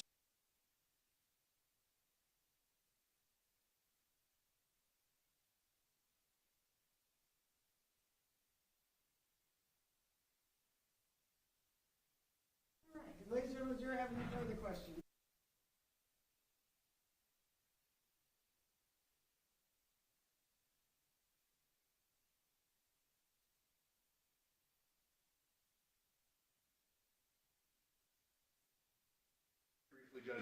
Detective, with regard to the router at home, you said it logs connected devices. Yes. If I have a router at my home, my line connects to it, it's going to show connected consistently, correct? Yes. If my device is at home. Yes. So there's not really much information you can glean from the router. Correct. Thank you. Any follow-up, Mr. Herbert, based on the jury question? Yes, just briefly. Do you remember where the router was that you interrogated? What address it was? I don't remember it was on Pauladura. Did you conduct a router search at Porcupine? I never went to that residence. No further questions. Any follow-up, State? No, thank you. Do ladies and gentlemen, do you have any further questions for this witness? Okay, seeing no further, sir,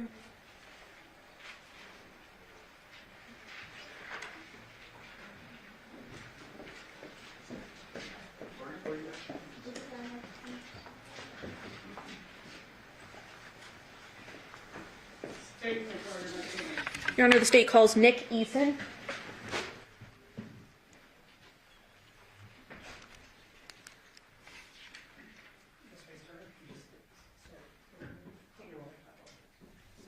Raise your right hand, please, and swear. You solemnly swear or affirm the testimony you're about to give in this action shall be the truth, the whole truth, and nothing but the truth, so help you God. Yes, sir. Yes. Sir, if you please state your full name and spell it for the record. Sure. That my full name is Nicholas Anthony Eason. First name Nicholas, Anthony Anthony. Last name Eason, Eason. Who do you work for, sir? I work for Clark County Family Services. What is your position there? I'm a family services supervisor. Turning your attention to October 16th of 2022, did you come into contact with a family, that being Devyn Michaels and Johnathan Willette's family? Yes. And you became the primary on that case, correct? Yes. You made contact with Devyn Michaels during that case, correct? Yes. You met with the two daughters of those two individuals, correct? Yes. You met with Johnathan Willette multiple times, correct? Yes. And he was a pleasant person, correct? Yes. He was very polite. Yes. He seemed very appreciative of your work. Yes. Seemed very organic, your conversations with him. Yes. Not hateful toward Devyn in any way. No. And there were just relationship things between them that just didn't work, correct? To my understanding, yes. Now, as far as meeting with Devyn Michaels, what were briefly your observations of her when you met with her? So when I met with Devyn, she presented as what I would describe as bizarre. Her affect and presentation to questions were inappropriate given the nature of the questions. She shared with you that she had been married to Johnathan in 2012, correct? Yes. That they were married for 6 years, Yes. and that they had broken up 4 days after having Tamaya, one of their daughters. Yes. And that the two of them had an agreement to have another child, even though they weren't together, correct? Yes. And her and Johnathan, she explained they were not a real married couple, correct? Yes. For the record, you are using air quotes. That is correct, Your Honor. Lived in different rooms, Yes. and they were ultimately separated in 2018, that being Johnathan and Devyn, correct? Yes. And this is everything she told you. Yes. And I think you briefly mentioned this, but she presented with an affect that was not consistent with the situation, correct? Yes. And there was a contentious custody agreement between Devyn Michaels and Johnathan Willette, correct? Yes. On October 25th of 2022, Devyn expressed that she was at the office to, quote, and this is her own words, do whatever she needed to get her girls back home, end quote. Yes. Correct? Yes. And at that point, she showed desperation. Is that right? Yes, I would agree. The girls were then in Dad's physical custody, and the girls were released to him specifically on October 27th of 2022, correct? Yes. And you work with an individual, or at that time, an individual by the name of Yolanda Lizardo, Yes. and you are aware that she met, Ms. Lizardo met with the family on October 27th as well as October 28th of 2022. Yes. And your involvement with the case concluded on December 18th of 2022, correct? Yes. Pass the witness, Your Honor. Yes, just, I have a couple of very narrow questions for you. Yes. There had been a question concerning a contentious custody issue, correct? Yes, sir. That was specifically in October of 2022, correct? I believe so, yes. So you were not involved following that concerning a reunification of the parties, were you? I was not. Thank you. No further questions. Any follow-up statement? No, Your Honor. Do the ladies and the jury have any questions for this witness? Okay, seeing no response, sir, you are excused. Thank you very much for your testimony. Thank you, Your Honor. State, you may call your witness. State's next witness is Yolanda Lizardo.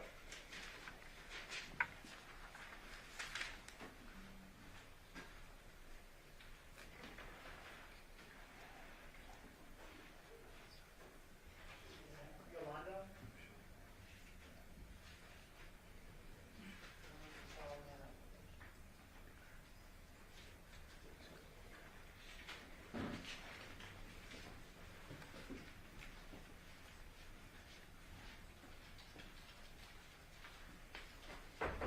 You can step on up and stand, the person is swearing you in.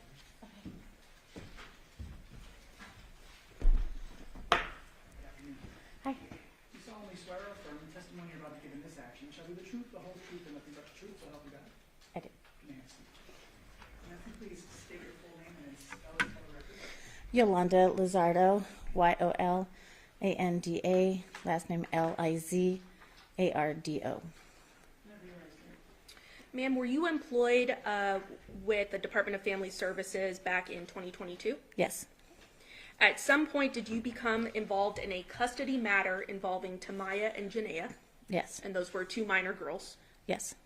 And the natural mother was Devyn Michaels. Yes. The natural father was Johnathan Willette, correct? Yes. On October 27th of 2022, physical custody of the girls was given to the natural father, Johnathan Willette, correct? Yes. And there is something called a parent placement verification letter that was given out. Is that right? Yes. At this time, I believe between stipulation of the parties, the state is now moving to admit States 14. States 14 will be admitted? Permission to publish. Yes. Showing you, once I zoom out.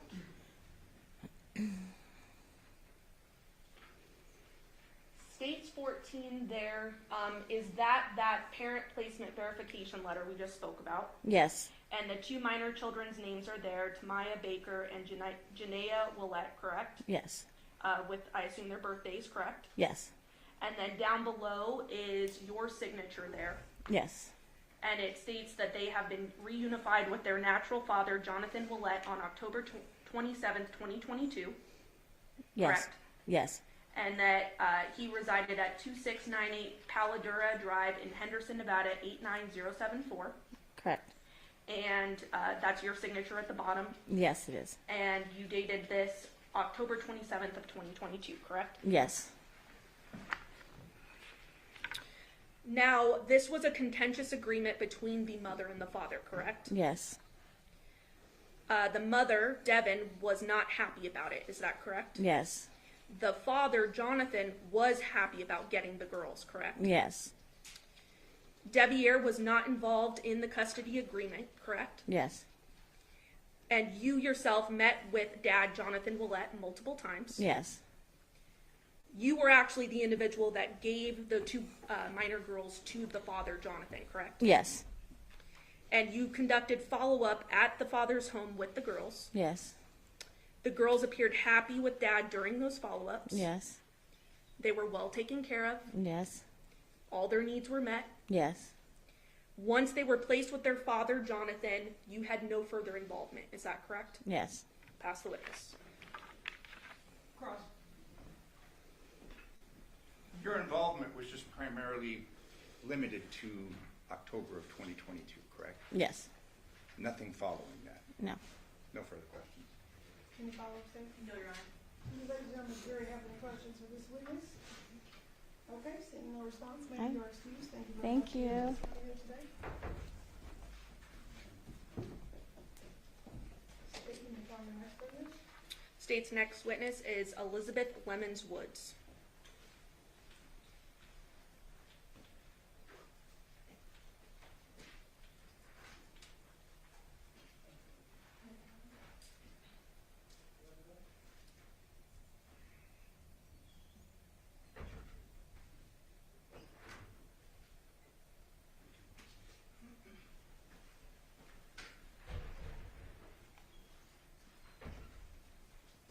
You can step on up and remain standing, the person is swearing you in.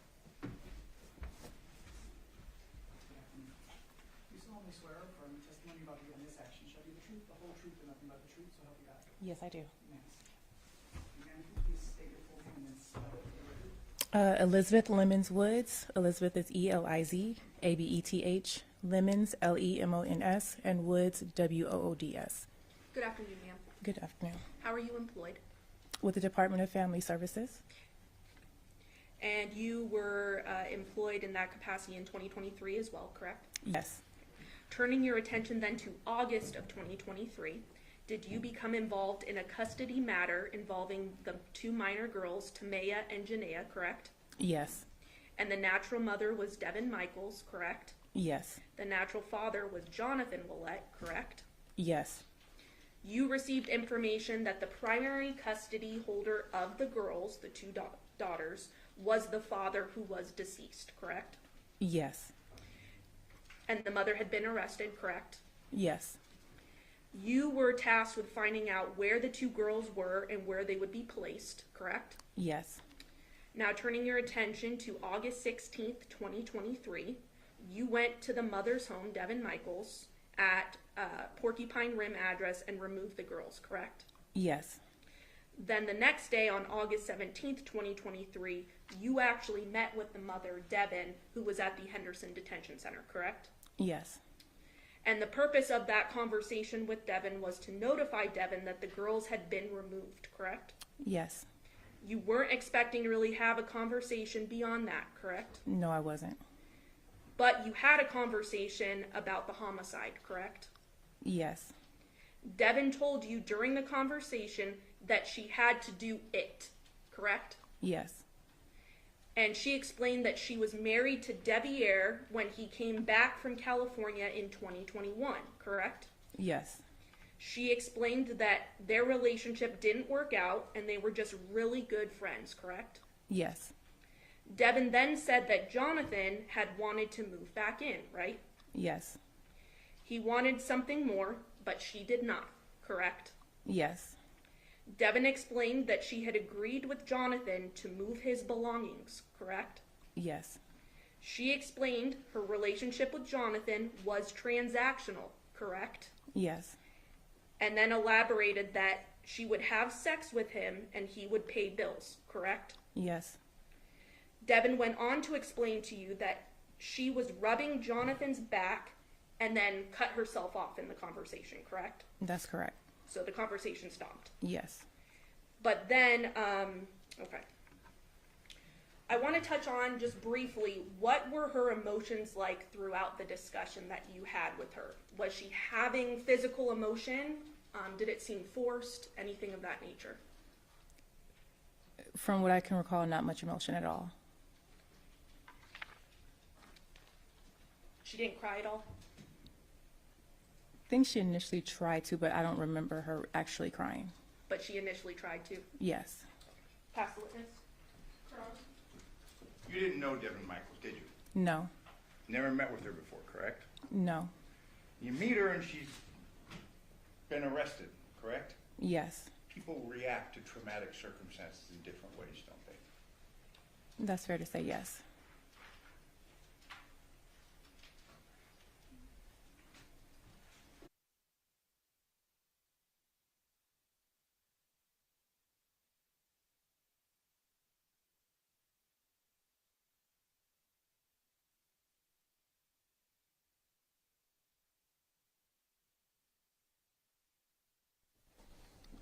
Just a brief question. Ma'am, this conversation that you had, it was not recorded, was it? That I'm not sure of. Okay. You weren't recording it, you weren't collecting evidence, anything of that nature, correct? I was not recording it, but I was getting information for my investigation. Okay, and that involved the custody of the children, correct? The Correct. placement of the children. Correct. Thank you. I have no further questions. Any problems, Dave? No, not at this time. Does ladies and gentlemen, jury have any questions for this witness? Okay, seeing no response, ma'am, you're excused. Thank you very much for your testimony here tonight. State and may call your next witness. Douglas Lina.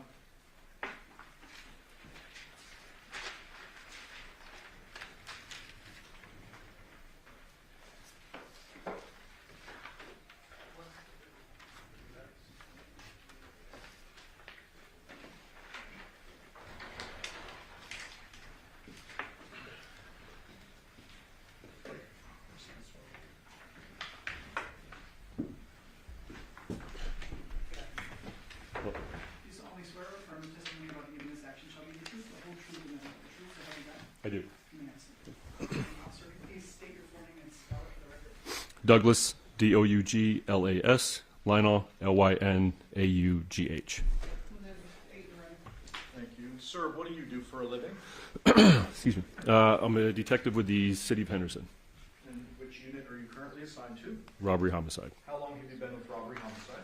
About 6 years. And how long have you been with the City of Henderson in total? About 18 and a half years. What did you do prior to joining robbery homicide? Prior to robbery homicide, I was in the property unit. Prior to that was a criminal intelligence unit. Prior to that, problem solving unit, and then prior to that, patrol. So, kind of a wide range of experience in law enforcement, sir. Yes. And as a robbery homicide detective, have you been the lead investigator on several cases and also a support investigator on several cases? Yes. Your team also is responsible for investigating officer-involved shootings within your department. Yes, that's accurate. So you have kind of a wide range of duties as a detective. Correct. In this particular case, were you enlisted in the support role on August 7th, 2023? I was.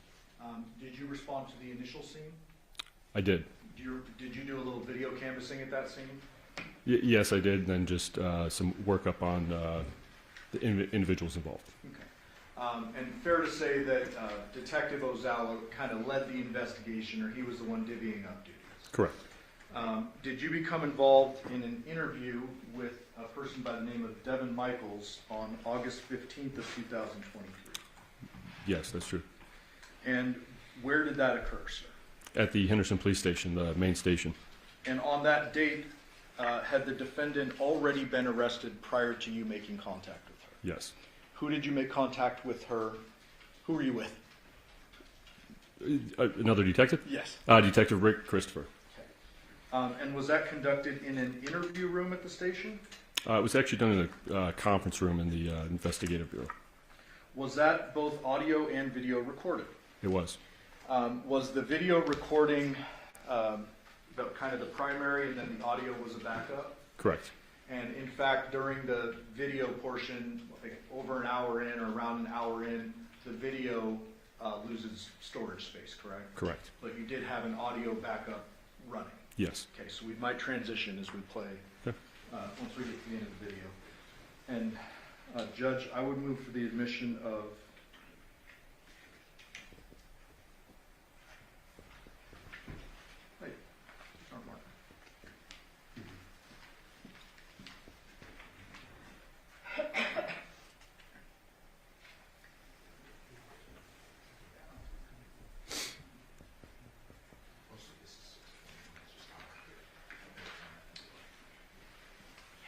Sorry, it's on the envelope. I move for the admission of 621 and 621A. Any objection to 621 and 621A? Outside of what's on the address, no, Your Honor. Okay, that will be admitted.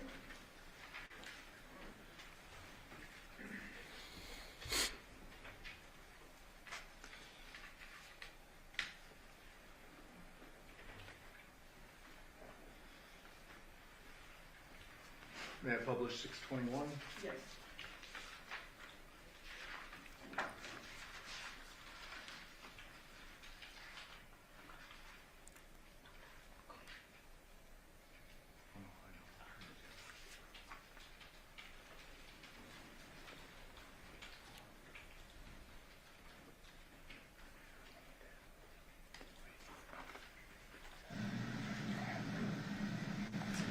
Pause that. Detective, it looks like it's a little over an hour, about an hour and 15 minutes. Can you see the bottom right? Yes. Sorry. Okay. And so we're going to play this in its entirety, and then there is a small portion at the end where it's just audio, correct? Correct. We will transition at that time. This particular interview room, did it have a recorder set up in it already, or did you record this? The video? Yes. No, it was just a video camera that we placed into the room. Got it. Understood. May I, Judge? Yes.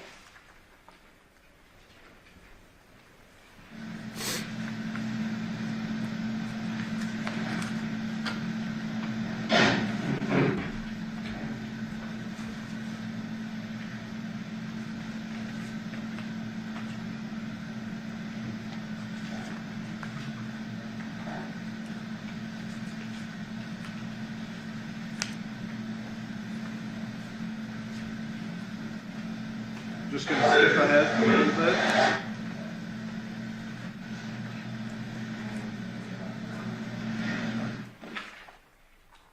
Pause it here, 2 minutes and 9 seconds. What is this little thing right here? That's an audio record. That's your backup there? Correct.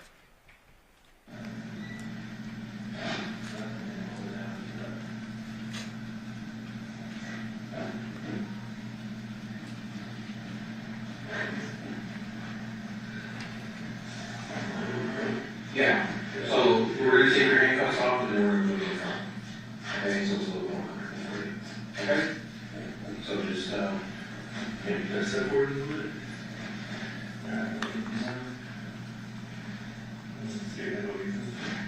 You want to get anything on board or something?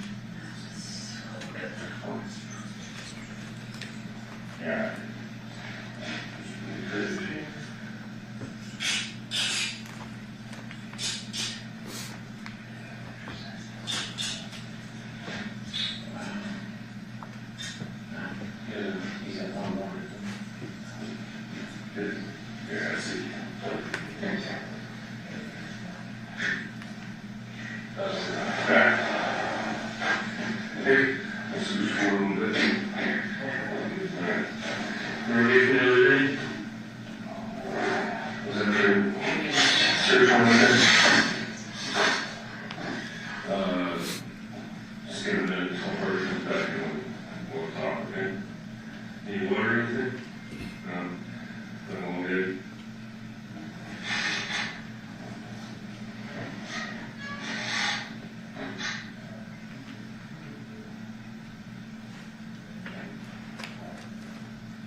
Do you know what's going on, or do you understand what's going on?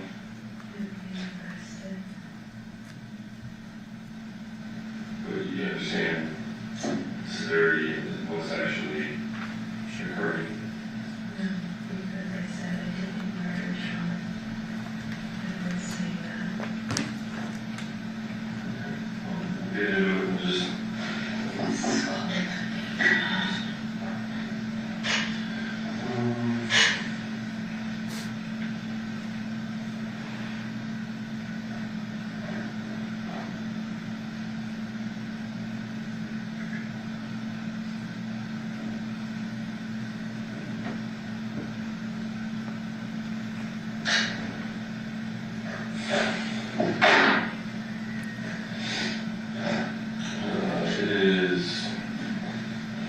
August 15, 2023, it is 6:54 p.m.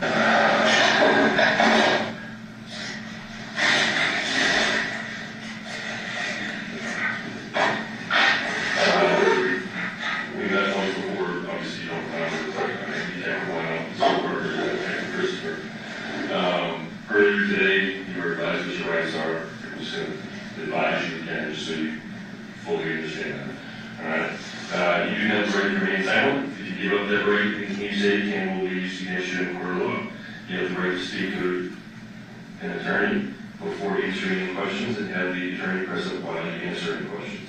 If you cannot afford an attorney will be provided at no cost to you. If you decide to answer any questions now, you may stop at any time and ask to speak with an attorney before questioning continues. If you decide to stop answering questions, once you have begun, all questioning will stop. You understand that? Okay. So,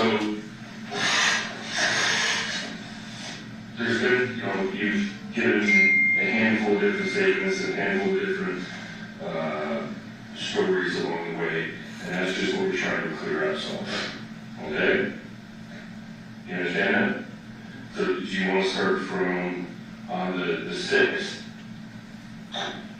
You were hanging out with John and doing some shopping? Yes? Yes. Okay. Describe that day to me. The Cliff Note version. Simple day. Okay. Shopping, got girls some supplies.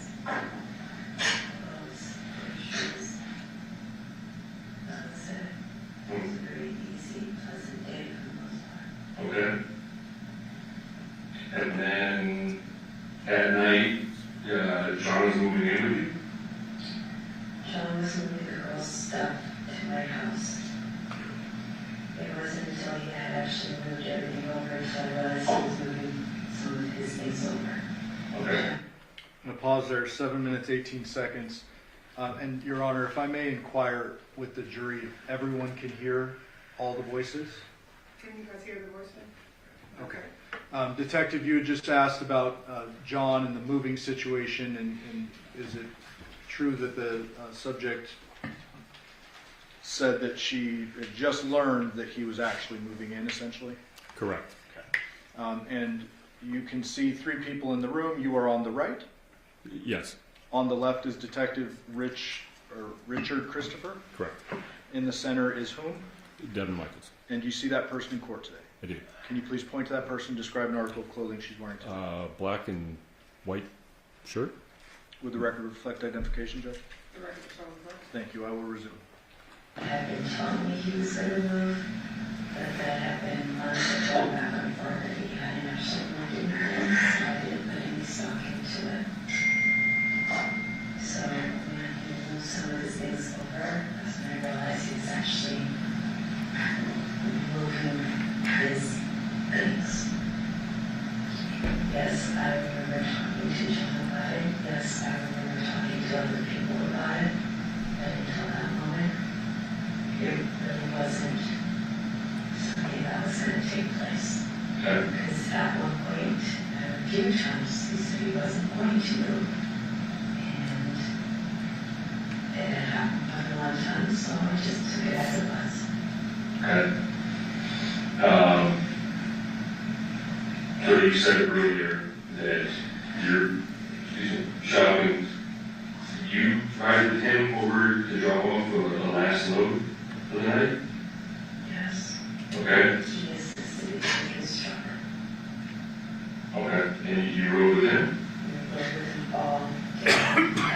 Okay. He wanted to take his truck because the trailer has his information on it, and he said it's free advertising. Okay. Was the trailer loaded as well, or just the truck? And at that time, the trailer was loaded later on that evening by John and John alone. Okay. And did that make its way over to your house? Yes. And that's when I found out what he had actually loaded up. It was supposed to have been the girls' things up on the bed, dressed or some clothes, and it turned out to be a lot more than that. Okay. How did you feel? He's all right. There's more tools and DVDs than anything. So it really wasn't too much to feel bad about. It was just a whole bunch of extra crap I had to. Were you shocked or surprised that he was actually moving? Yeah. Okay. Was it somewhat confrontational or anything like that? Because now he's moving stuff that you didn't expect? No, because like I said, it's tools, DVDs, and she brought his guns over. Okay. That was for the most part. Okay. So after you have those, what happens? We went back to his house. The both of you? Okay. About what time was that? About 9. About 9? Okay, and then now you're going back to his house? Are the girls with you or are they at home? Okay. And what happens then?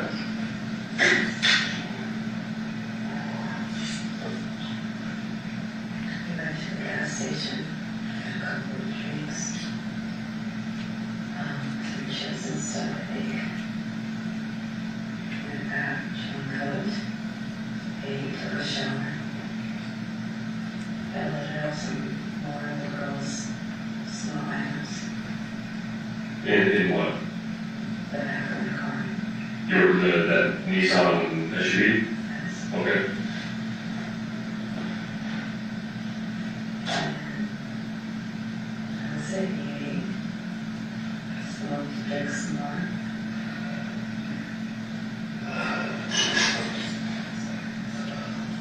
Spoke in the vehicle. And it was bad that I I said I didn't think for a while there. I didn't have to remember all of that. Could be that much better. And then going to the pharmacy. After you left. Okay. Going home, showering, going to bed. Okay. So he wanted some sort of sexual encounter with you? That wasn't going to happen. I hit him. He was not dead. Okay. That's when the girl came down. I spoke with her. And like I said, afterwards I left. Okay. Have you recently had a sexual intimate relationship with him? Recently? Well, in the past month, obviously he's moving back in, you were speaking. Have He's you? asked me for sexual favors, yes, but no, we have not had intercourse, no. Okay. Well, because part of the reason we've been told otherwise by other people that he was telling other people that we do that. That's why we're trying to clarify some of this up. No, we have not had intercourse. Okay, and you've got other things like cunnilingus, any type of foreplay or anything like that? Most he's had was a hand job. You two moving in together, was there a expectation that you were going to be in a relationship together? Or? Sure, he expected it, but he's quite aware that I'm not able to do anything. I was not trying to have sex with him. Okay. So he's asking for sex, you say no. As usual. Okay. And then from there, what happens? I gave him a back massage off his back. I mean, it's obviously you're quite a bit smaller than he is. How do you pop his back? He was laying on the ground and pushed it in, 4 line, 37, it's supposed to go. Okay, so you're straddling his lower back area, something like that, or standing up, something? Okay, and you're just pushing his back, he leaves out. Okay, and where was that? In the bedroom or the? I'm sorry. On the floor of his room. The floor of his room? Okay. And then from there, what happens? He went to go smoke again. He came back in and was laying on his bed, and he had me rubbing his back. That's when I was rubbing his back, and that's when Hugo was coming down the stairs. So you're rubbing his back, are you using anything? Like, How was he positioned on the bed when you were rubbing the back?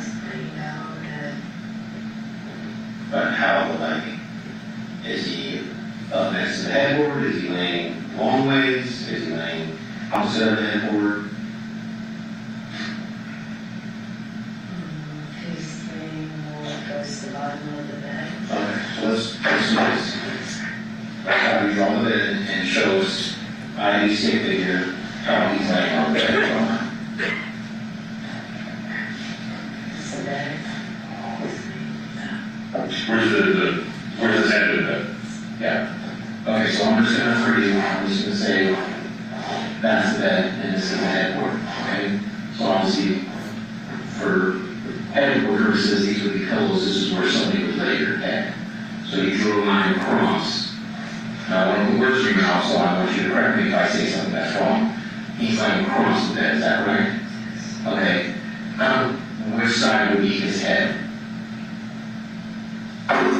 This side, so closest to the edge of the bed, or lower left, laying on it, the right side.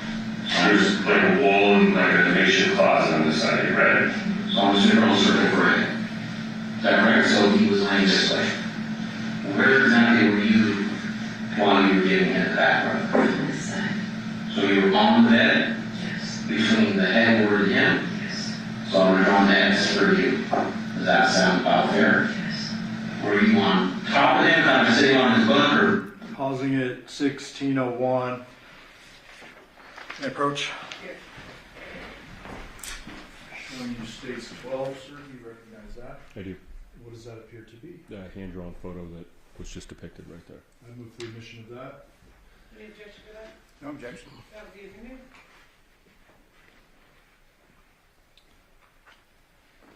So Detective, we just witnessed this, but I just want to clarify, as Detective Christopher was assisting, obviously Ms. Michaels was in handcuffs up front, he was kind of helping her. Correct. And asking for her instruction on where everything went, right? Yes. And this up here being the headboard where the pillows are, Correct. what does the X represent? Where she was sitting? And then this at the bottom represents where John was, correct? Correct. With the circle being his head. With the circle being his head. Now, there is a folder sitting on the table as you're interviewing her, correct? Yes. That folder was closed. Yes. That contained a couple of the photos of John dead, missing his head in the bed. Correct. Those were not shown to her prior to this drawing, correct? No, they were not. They're shown later, we'll see that. And that Yes. will be the first time she will have seen those. Correct.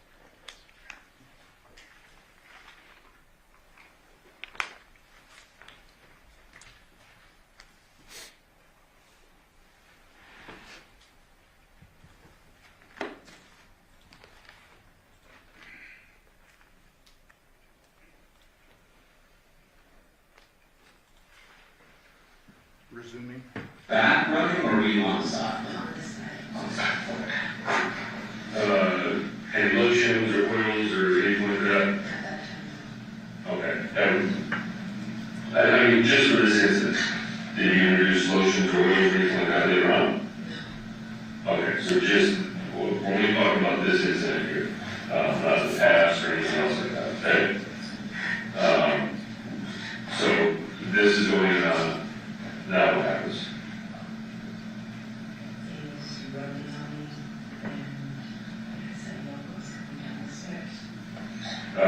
So in the house, there's stairs to go to the second floor, and then there's like the, we'll say, kitchen bang. Okay, so that stairs into the, we'll call it makeshift John's bedroom. Not those couple little stairs there, but the stairs from upstairs down. Okay. And how do you know this? You hear when somebody walks up down the stairs? Okay. How do you know it's her, not the stepfather? I didn't. He's just usually when I've been there before, so we should call so I just. Okay, and just to clarify, the voice you hear?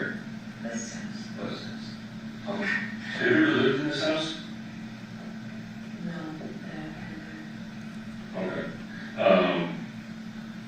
So John and Andrea have been together for 5-6 years or so.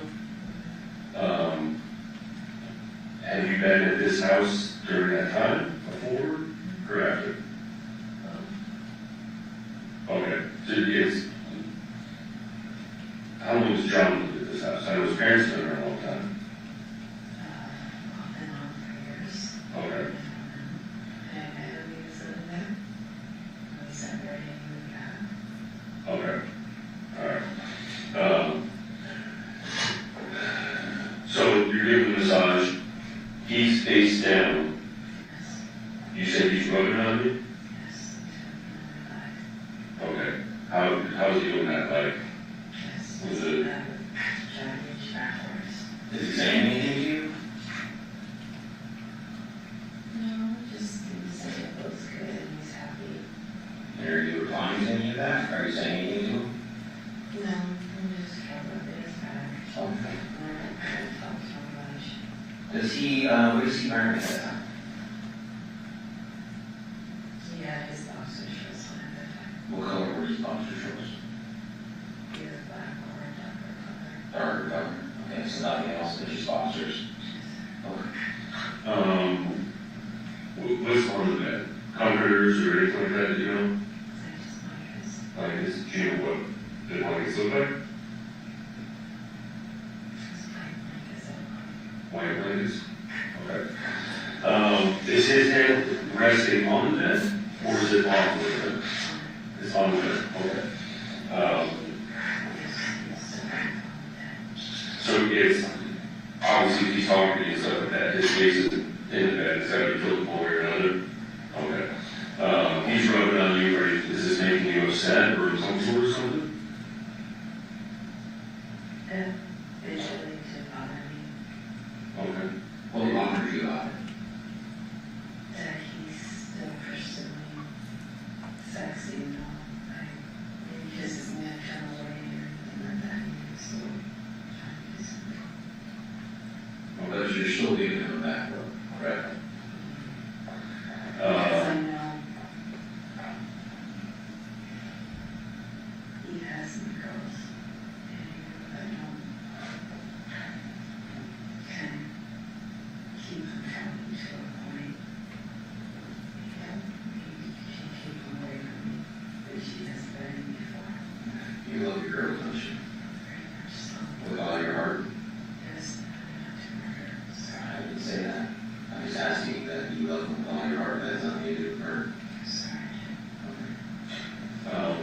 Is that why you're asking me back in to have, is it currently, or we'll say at this time, he had full custody? No, we both had temporary joint custody.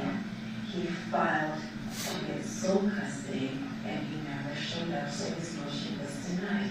I thought CPS revoked or took your parental rights away for that. They did.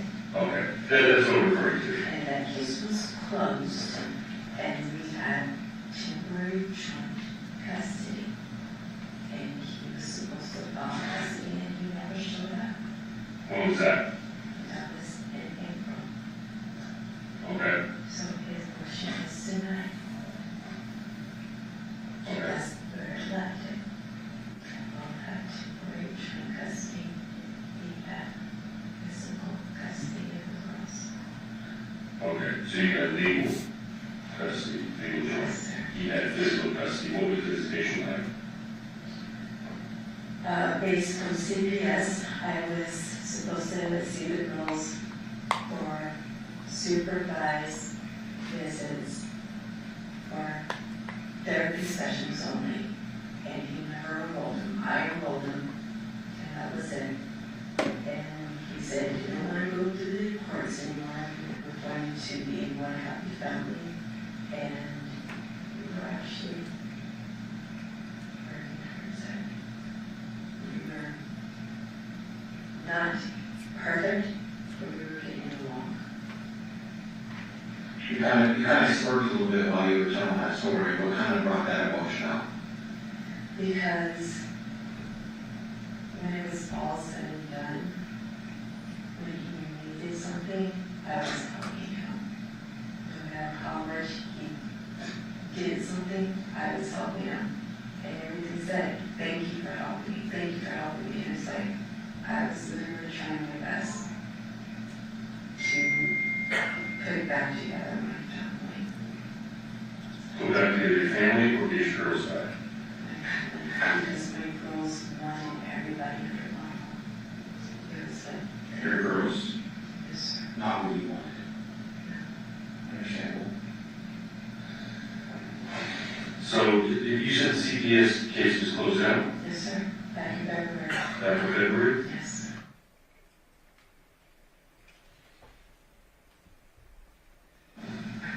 Okay. I'm just having a hard time with what it is. So you didn't want to be with John, but you wanted the family back, so you need your girls back.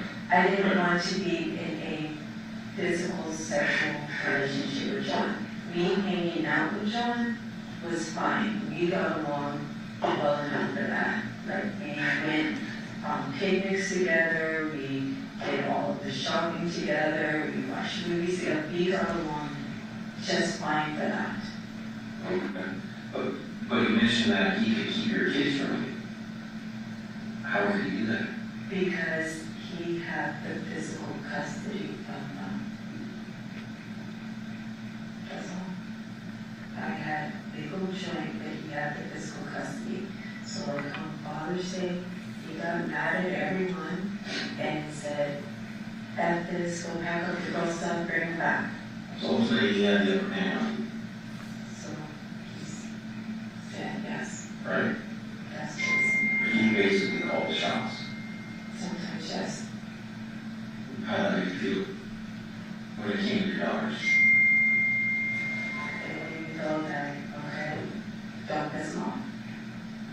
So, make sure you have no problem. I just didn't argue with him. Because you want to make it worse. It wasn't a worse situation, I just didn't argue with him. Well, you just didn't want you didn't want him to keep your attention from you. Right? He wasn't keeping him from me, but he always kept trying to threaten that. Right. So that was always an option you had. He would threaten it, yeah, but it seemed like he wanted me to keep the girls because it made it easier for him to work. Because I had him so he could work. Okay. So you discussed with, we'll call him Dev because of your current husband. He was moving out, or what was the? When we first talked about it, he made it clear he did not want to be the same under the job. Okay. Because nothing came to be, it wasn't really a conversation we had more than once. Like I said, John didn't actually take any actions towards it. So, yeah, John was kind of a bit weird and said he would move out. But John had not moved in, so it wasn't our conversation. I am not trying to make myself out to be anything other than what I am. Yes, I hate John. Let's talk about that. He's laying here, got a massage. He's rubbing on you. You said at some point you feel uncomfortable. Yeah, he was starting to get on my nerves because he kept grabbing on me. I've already said no, stop touching me. Okay. Then what happens? I hit him, he stopped touching me. What did you do? Some staff thing that was on the fireplace. Okay. So the fireplace is in the same room. Yes. So he's laying on the bed. You get off the bed. Walk over to the fireplace. What do you grab? The staff. The lamp, sir. I don't know what it's called. Describe it. It looks like a candle holder type thing. A candle holder? I don't know, it was square. It was, I can't make the shape. I don't know how to describe it. Okay. So is it, and how long is it? Are we talking short? Shorter than that. A little bit of this one, like the inside of this. A little bit of your chair. Yeah, the Okay, inside. how's it? Okay. So about that. Yes. And same thickness throughout the length, is that correct? Started just have like a square, the top and square thing at the bottom. Okay, so the candle holder, something that you can put around the candle sits on? Is that Something that's better than that. okay? And what color was it? Wooden color. Like black, or was it like a dark brown, or black? That had black coating on it? I would say maybe a black color. Okay. And just out of the middle of the massage, you get up and you walk over to the fireplace. Does he say anything to you? Still lays in bed, as you say, hey, I'll be right back. Don't move. You just got up and walked over. I got up and I walked back. Okay, and what happened after that? Where were you standing when you did? I was sitting in the bed. In the same position. So you got back in the same position, just for clarification purposes, back where you originally gave the back massage, between the headboard, correct? Which direction was the head facing? So facing away from you. Okay. Where exactly did you hit him? Okay, so if he's facing away from you, and I don't know who words your mouth, so if I say anything that's incorrect, please stop me and correct me. Okay? So he's facing away from you, you say you hit him in the head. So if I'm facing away from you, did you hit him like in the ear, or at the top, or in the front, or in the back?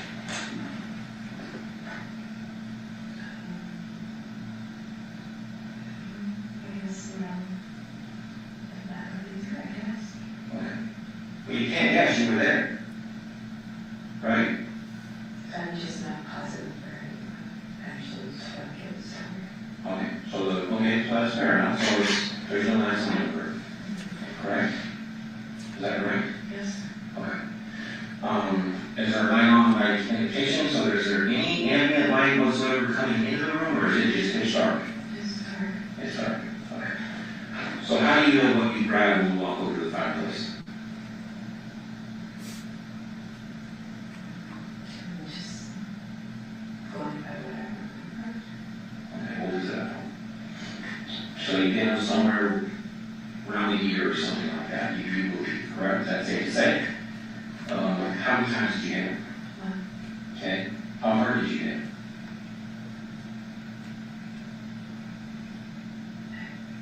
I'm sure I answer that.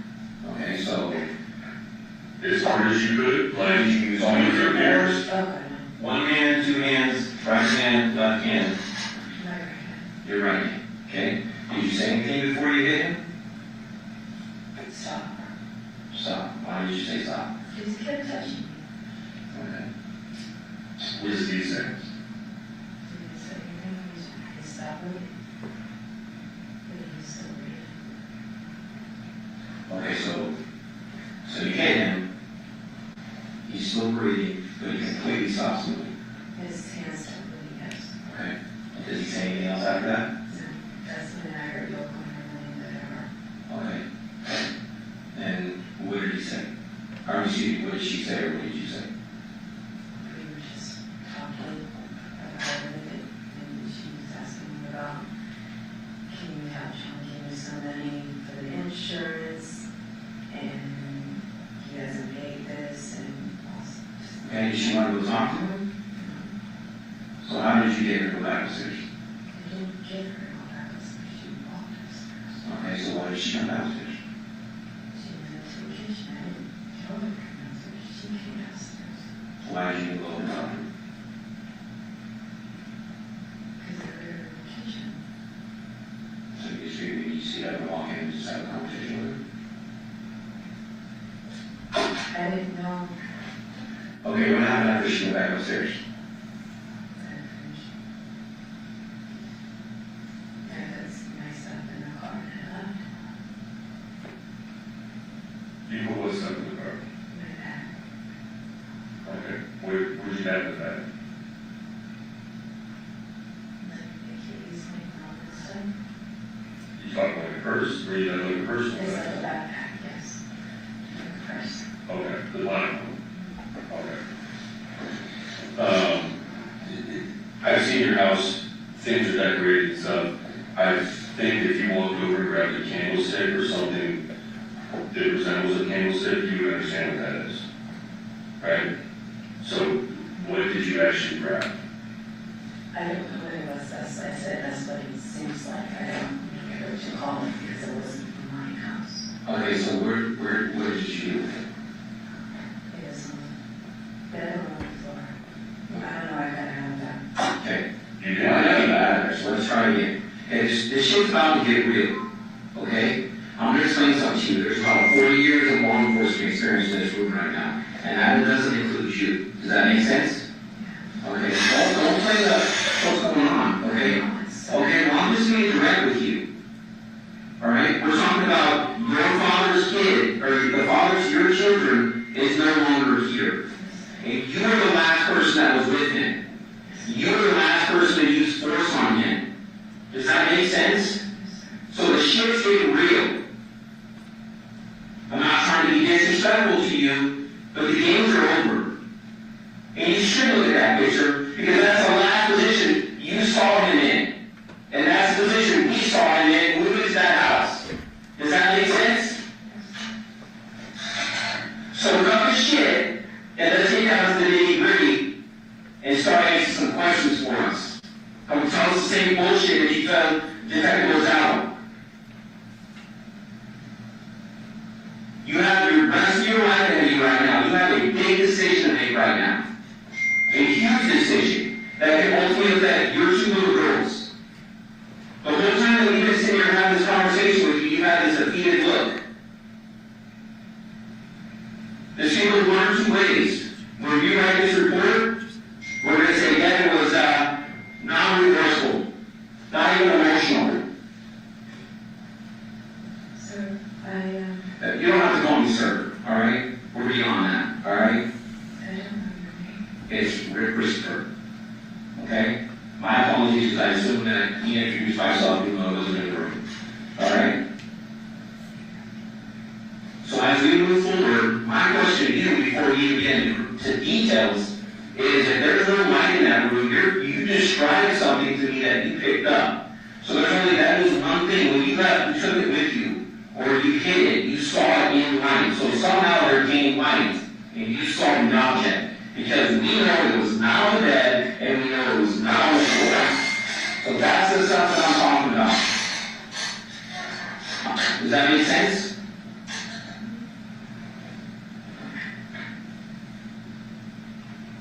So where is it?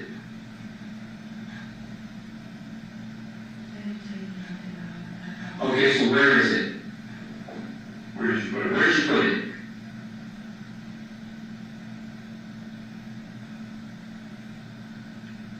That you keep looking at this bed like you're reliving this situation right here. This happens right here. You hear Yogo coming down the stairs. You don't want her coming in here. Because you just hit it in the head with this candlestick that you so say. Right? That's not what I'm saying. This right here. You don't want her coming down, but you just hit him and knock him out. Because he's there. Yes. So you rush up to her kitchen? Yes? Yeah, I would tell the doctor, yes. Okay. And you say, oh, he's drunk, total sleep off, or whatever, not to come down there. And she goes upstairs. That's at 1 o'clock, right? You go back down there. You're there for an hour and 4 minutes. There's video or anything else from the neighborhood, everything around the room. We know exactly what time you left. We had tracks from your car going from the Boulder address to John's address, all the way back to your house and everything else. So we know exactly what time you left, what time you got home. So you're there for an hour and 4 minutes. You didn't just get out of there. They talk about the cleaning supplies, the ammonia and stuff like that, that you said that you saw them. You're like, oh, yeah, I just saw them.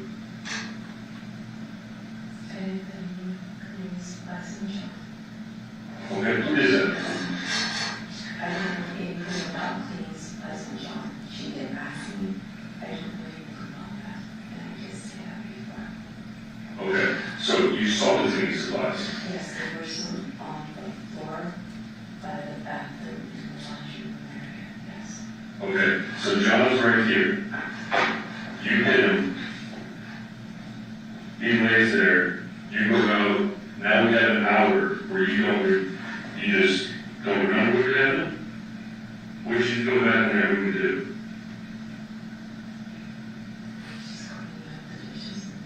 Cleaning up the dishes in his room? That's what I was doing when I gave everything to go, yes. No, after you open. No, I was just cleaning. What were you cleaning? The dishes and everything. Stop. What's everything? Just clean. What were you cleaning? I was literally just cleaning up the area. When I left, when I hit him, he was breathing. I didn't. How do you know he was breathing? You could tell if a person was breathing. Okay. The chest goes up and down. Okay, you said it was dark.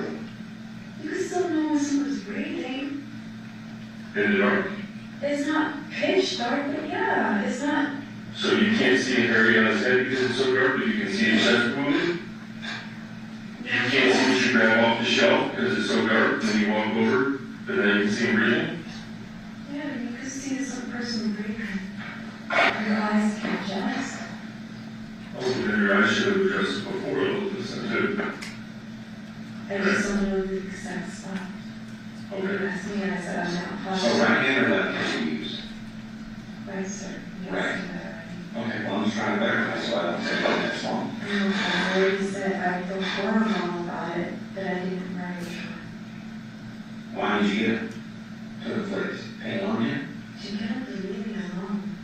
Okay, you got up and walked away. Why did you get up and walk out? You could have left you on that way, right?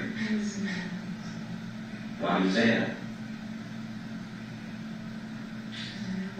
Okay. You got up, walked over there, and walked back, and you never said anything to him, or you attempted to get off the bed, right? What was it like?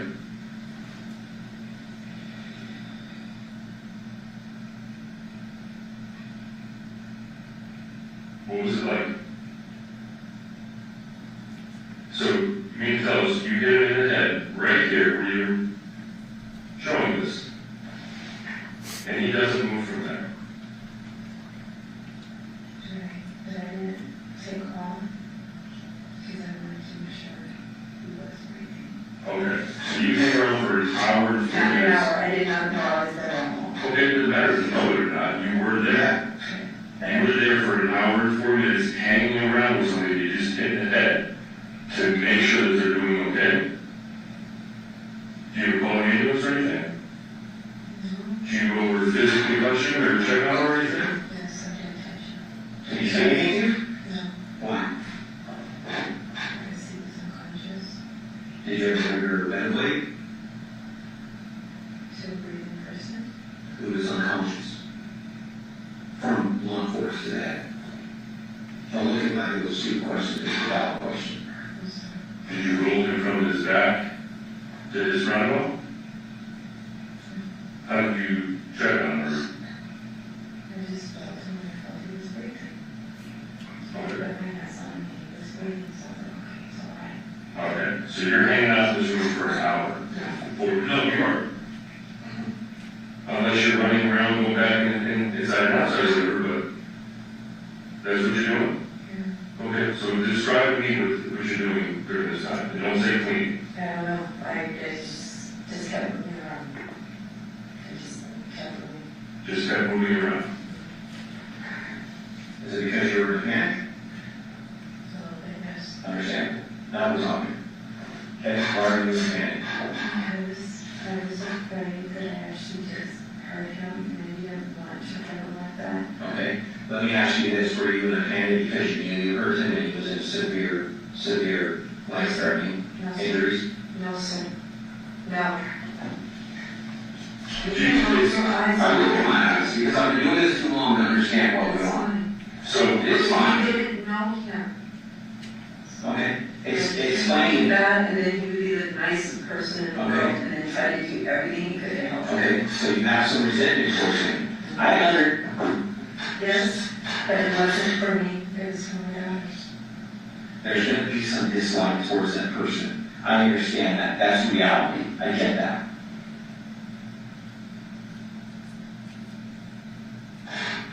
But for you not to go into detail on exactly what happened, other than the fact that you getting him, is not going to help you out. I'm telling you that. I cannot remember. You have amnesia. Do you take medication for memory loss? Yes, I do. Okay, what type of medication do you take? I don't know the names of it, but I do take medication. Who's your doctor that prescribes that? What history is? My medical history, but yes, I do take medication for seizures, headaches, memory loss, sights, all this sort of stuff. Okay, so is there a possibility that you could have not been in your right frame of mind while you were there that night? Because of all the medications you were on? Yes, sir. Okay. So when people are on medications that come home to their thinking, sometimes they do things that they don't believe that they're doing. Does that make sense? Yes, sir. Okay. So now leaving you, sounds like that could be a possibility, that night in question. I just don't remember. They were telling me things that happened, like I don't remember doing that. You're saying I was there that long? We know you were there. I was trying to explain to you we had videos of answers you eating. But I remember talking to Yoko, getting my stuff, leaving, going to the pharmacy and going home. But Devyn, what you don't understand is this, you know you're under arrest, okay? There is going to be a police report, and it's going to have the interviews that we have with you. Do you think anybody believes that he was laying here, you hit him in the head, you You don't know what you do for an hour and 4 minutes. You leave. He's found in the exact same spot, dead. And you're like, oh, I don't know. No, but the hitting him didn't feel real. Like, I understand, so you're not in the right frame of mind, maybe because your medications, that will make it feel like it's not real. No, but everything, like, all of this feels like a nightmare, like a dream. Like, I remember being with him, and him, us talking and everything like that, but the actual, it does not feel real. I don't feel I was there that long. I remember being there, yoga, pharmacy, home. I thought I was home at like 2 something. You guys are saying it was 2:42. Yeah, I promise you. Okay. So what did you do that night after you get home? I got home, I got a shower, I went to bed. No, you didn't. How long did you sleep for? About 2 hours. Because you get home at 2:42, you're texting John's phone saying, oh, I can't find this, or where's this? And then, like, remember, we took your phone, we took his phone, so we did all these downloads. I've read text messages between you, Dev, everyone else, things like that. About 2 hours. Okay, it was, if you got home and showered and then went to bed, then it'd be about 1 hour that you would have been able to sleep and wake up and start looking. If that. So it doesn't look like you slept at all that night. I said about 2 hours, so I'm not super off, but you guys are telling me I'm there for a long time, and I know for a fact that's not what is. Yes, that is exactly. You can say, I don't think I was there that long, and I don't remember. I don't remember, and in my recollection, it was not like that. I remember talking to Yoko, giving her the keys, picking up my stuff, and walking out the door. I picked up one more thing and left. I do not remember any of this. They told me, they asked me, where's his head? And until then, I didn't know anything about that. They're like, well, didn't Debbie ever tell you? No, Debbie didn't tell me anything about that. Well, did he leave that night? No, I don't remember Debbie ever leaving, but I don't remember anything. I just remember going home and everything. I don't remember really driving to the pharmacy. I just remember being at the pharmacy. Okay. They told you he was decapitated. He They had told his me head cut off. They told me that And today. they said you did not even blink. It doesn't sound believable. Who does that? I don't know. You tell us. That's it. Like, it's this whole thing. Remember, everything you're saying does not make sense. I was here. I did this. Do you think anybody's going to believe I hit him in the head and I left? I took his. How did when did he give it? When did he give you that wallet that you claimed it was given to you earlier? He said he used Social Security cards. And when was that? Around the time he was eating. So at night. Yes. Okay. He has one key to the truck. I didn't know that. Okay, so why would he give you the one key to his truck when he's supposed to be over there in 2 hours? And his wallet. Yeah, because he's supposed to come over with you in the morning to take the kids to the. In the morning. So how was he supposed to get to your house then? I don't think I was supposed to take them. I know I was supposed to take the Social Security card, but the other stuff I don't think I was supposed to take.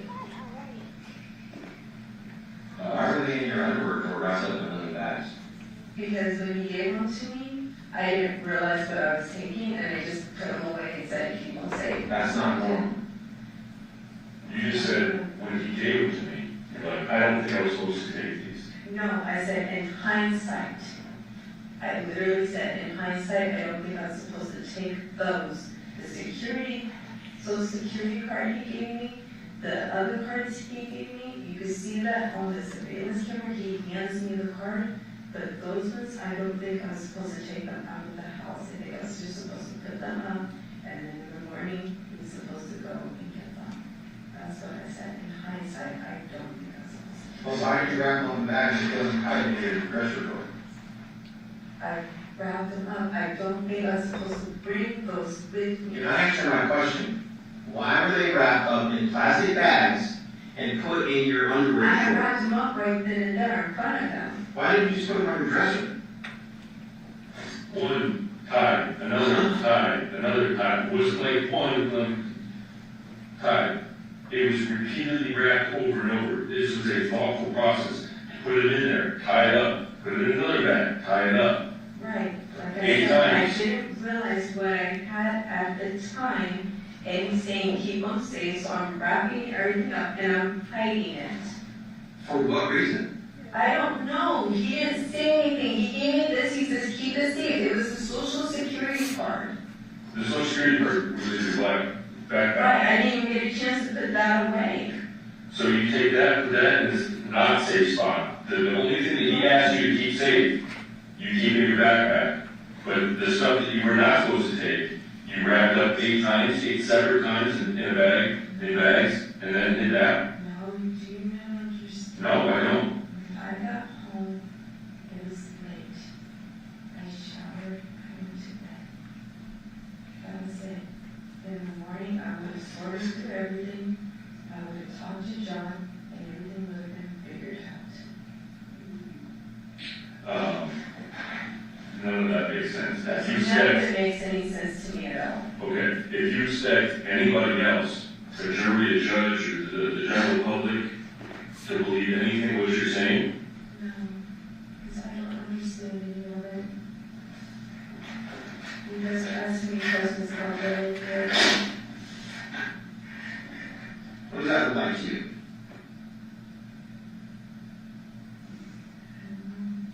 You don't know? I don't know. This is John? That's the position John was in when you last saw him? Yeah, but he had his boxers on. But then he had his boxers on. I don't know, he had his boxers on. His boxers were black boxer briefs. He had boxer briefs on. That's what I'm talking about. This shit's getting real. Keep looking at that. Take another look at this. This is reality we're talking about. Think long and hard about your decisions on how you go forward with explaining the bullshit that you're giving us right now. Nobody's going to believe you. I understand. And tell us where the object is that you used to do this. Tell us where it's at. Do this. Who did? I don't know. Who did? I don't know. That's not good enough. You did that. No, I didn't. Yes, you did. No, I didn't. Then prove it. How do I prove that? Because you were the last person to see him alive. And you were the last person with him. You did that. That's reality. Look at that picture. He's gone. this is the exact spot where you left him.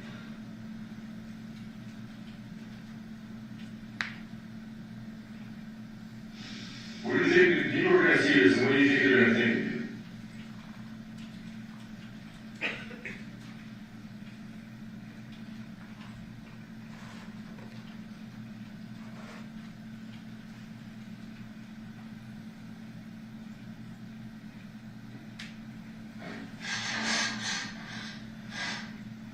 Do you have anything to say?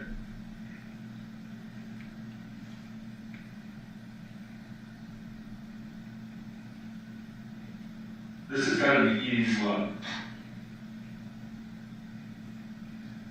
Holding this in has just got to be fucking eating you alive.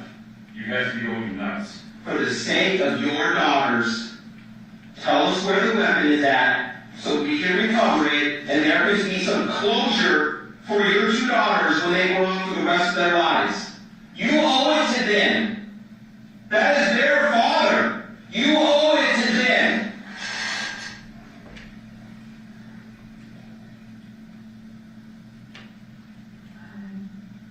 Stop. Go ahead and say it.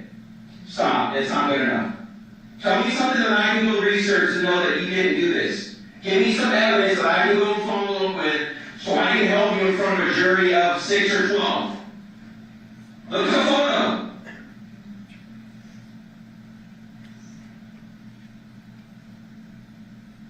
Your children will never see him again, ever. And that's a choice that you decided for it in.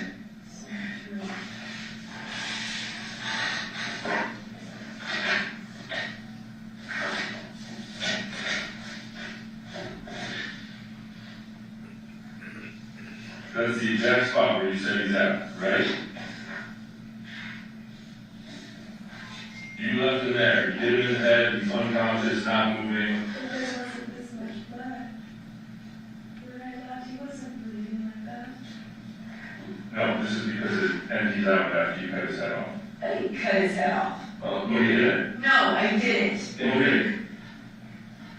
Explain how this happened. I don't know. I can't cut a person's head off. But you can hit him with a stick. Is there a chance that that could have been a knife of some sort? Why? How do you know? It's dark. Doesn't make sense, does it? There is no doubt in my mind that you did that. You owe it to your girls to have a closure. We want to know where the object is that you used to do this. Where is the object? Tell us where the object is at right now so we can start working closure for your daughters.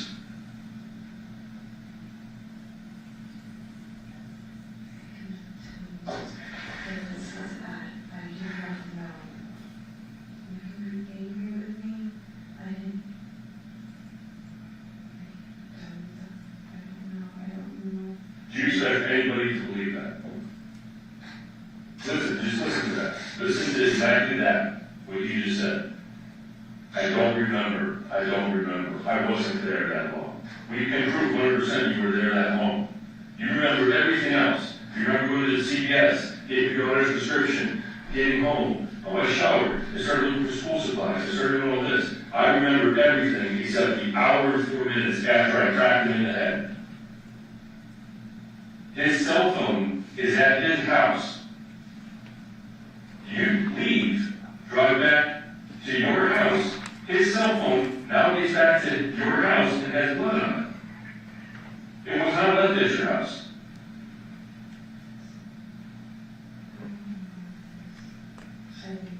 Conveniently. No.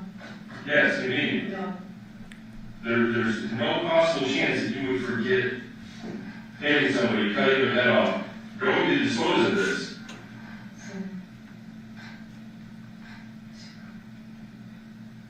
Fathom doing that. Hitting a person is one thing.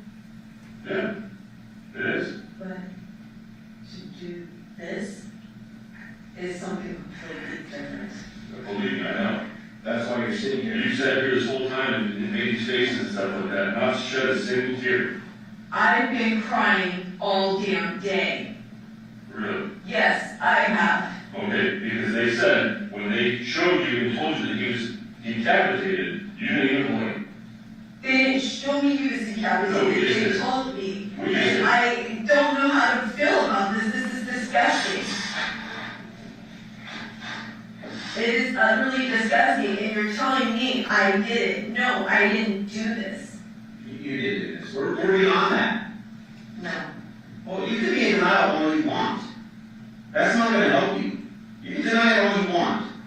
But we've been doing this too long to explain to you. We're giving you an opportunity to save face for you and the rest of your family. We're giving you that opportunity. But for you to sit here and deny that we did that, we're beyond that. We are so beyond that, there is no doubt in our mind that we can prove this in a court of law with a jury. You did this. However, you have an opportunity to save faith and have closure for your daughters to tell us where the weapon is. And don't sit here and say, I don't know. Where's the last place that you put it? Don't say, I don't know. Because just like Detective Lionel said, is you were very descriptive up to and very descriptive afterwards. However, there's that hour, or that window which you said you were in a panic. No shit, you were in a panic. I would be in a panic too. You remember what you did, so tell us what you did.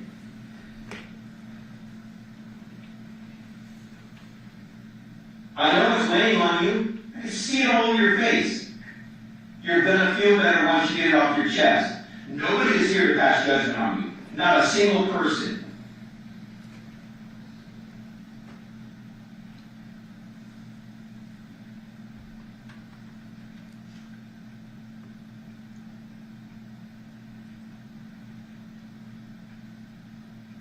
You haven't stopped staring at that picture since we put it up. Okay? And I know whoever you're praying to is telling you to do the right thing and tell us what we're asking. Tell us the answer to it. You're going to feel better. I'm telling you right now. You're going to feel better. And you can start to have closure and you can start moving on. Because that is the right thing to do. And you know it's the right thing to do. I know you know that. I know you're a good person. There has to be a reason why it's happened. And if you could explain that, it'd be a lot better off for you.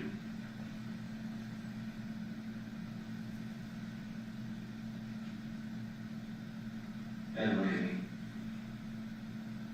I know you're a good person.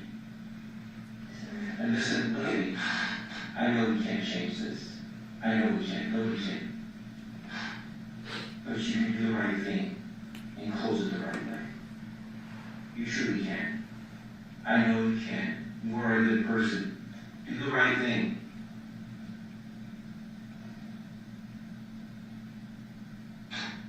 Is this how you want your girls to remember you? Or do you want to have a reason and an explanation on why it happened?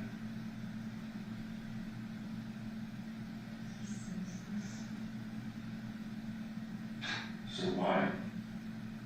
Why did it have to happen like this? What led up to this? What caused you to do this?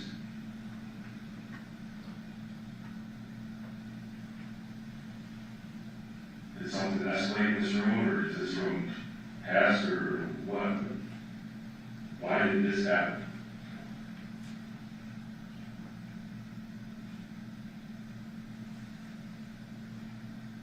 It's okay to cry. It's okay to show emotion. It's going to be okay. It truly is. It's going to be okay. Do the right thing. You're a good person. Do the right thing.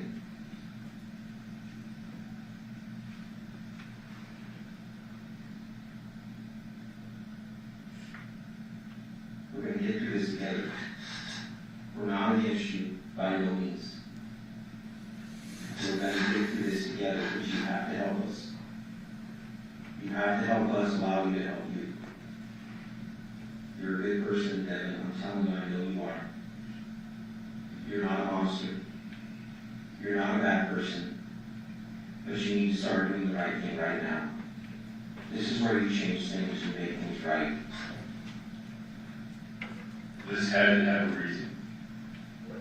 You guys, your girls remember you as this.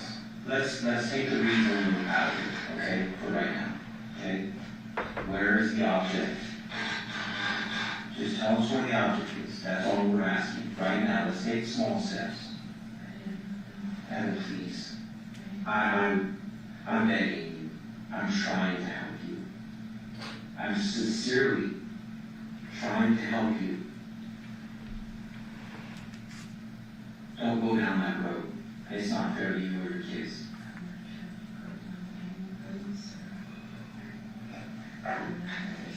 No, I understand. But you're not allowing us to go through this together. You put up this wall when you're in denial. This is reality, as I said before. This is not going away. But you have an opportunity right now to make things right for yourself. To start moving in a right direction. You start to have an opportunity for closure for his parents, for your children.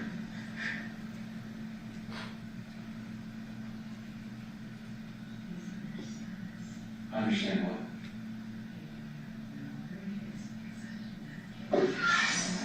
Lord, this is simply amazing. In my 22-year career, this is amazing to hear you sit here and say that. Listen. Maybe it's because I didn't get rid of it. Are your fingerprints or DNA going to be on either one of those bottles? Why not? Let me guess, you don't remember. That one, I don't remember. Where would you move these from? It was in the hallway in the way. This is the hallway right here. Right, but it's like laying in the hallway in the way. That's what these are. They're laying in the hallway. Right there. I set it up, and it was completely full. So these are tipped over, laying right where they're at. You walk over and set it up, and then leave, and not set that one? Yeah, but that was like hours earlier in the day. What was hours earlier in the day? Like, maybe 6, 7 in the evening, earlier in the day. So these are sitting there all day long? No.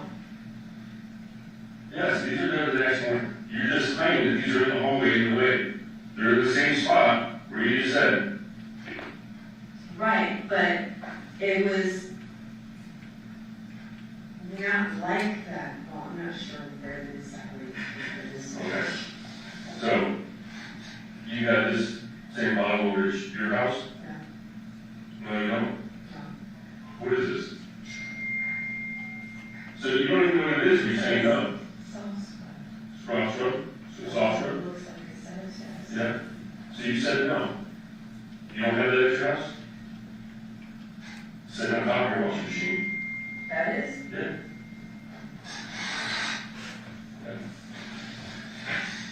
Listen. Wait, back up. That's the long to you because it is, I don't know, it's no, listen, you can sit here and say, you think that you're smarter than me. No, I don't think I'm smarter than anybody, but I didn't do this. Well, It's only because I have the same cleaning. No. The cell phone that you take, you have to take the cell phone from his house back to your house after he's dead. Is this blood on it? His wallet, his keys, things that you're not supposed to have wrapped up in a bag 8 times, shoved in your underwear drawer. You're the last person to see him. You're the last person to physically assault him. Hit him in the head. He's in the exact same spot.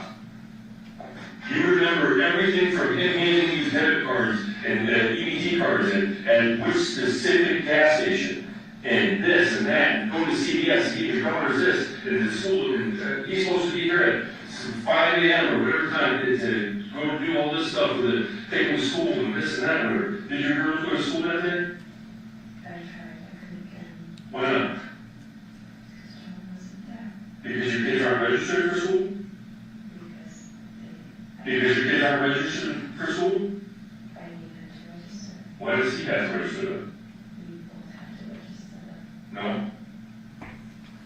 No, both parents don't have to register them. And generally you don't go to school to drop the kids off at school on the very first day of school to register them.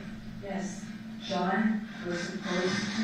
Okay, so all of this stuff. And then the only thing that you don't remember is the time that you were denied that you're at the house, where 100% you were there for an hour and 4 minutes, running around the room that you can't explain.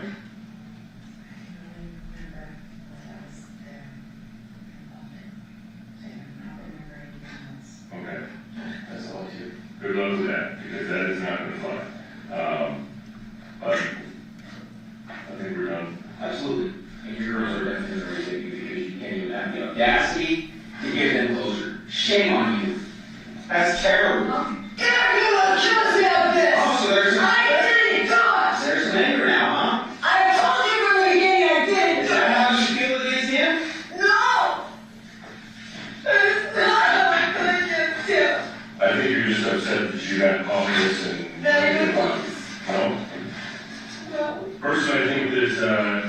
you weren't expecting him to move into your house so soon, so you had to go over to the house and killed him at his mom's house, so you went to be the suspect. No. I was talking about moving to my house for months. Yeah, and you were surprised he was actually about proving it. No, because it wasn't following through. He just moved tools and DVDs and stuff. You guys were there. You said he moved all of his stuff. Tools and DVDs. I didn't say he moved all this stuff. I said he moved a whole bunch of crap. Okay. You want to get somebody to transport and hang out? Let me see what else is right here. Okay.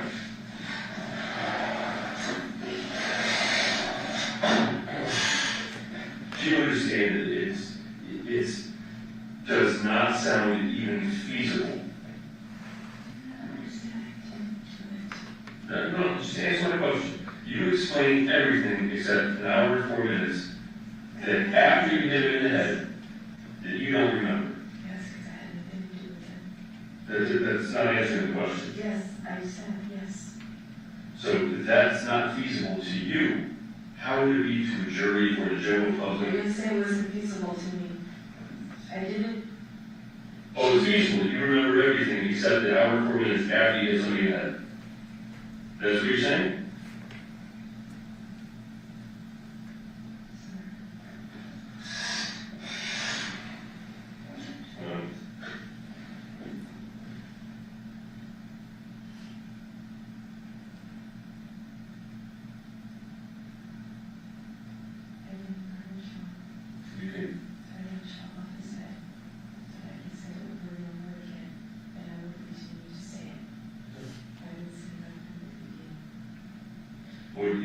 You have to have something for the hour and 4 minutes where he was murdered, that you were in the house. That's it. But that's the only time you don't remember. I didn't know I was there that long.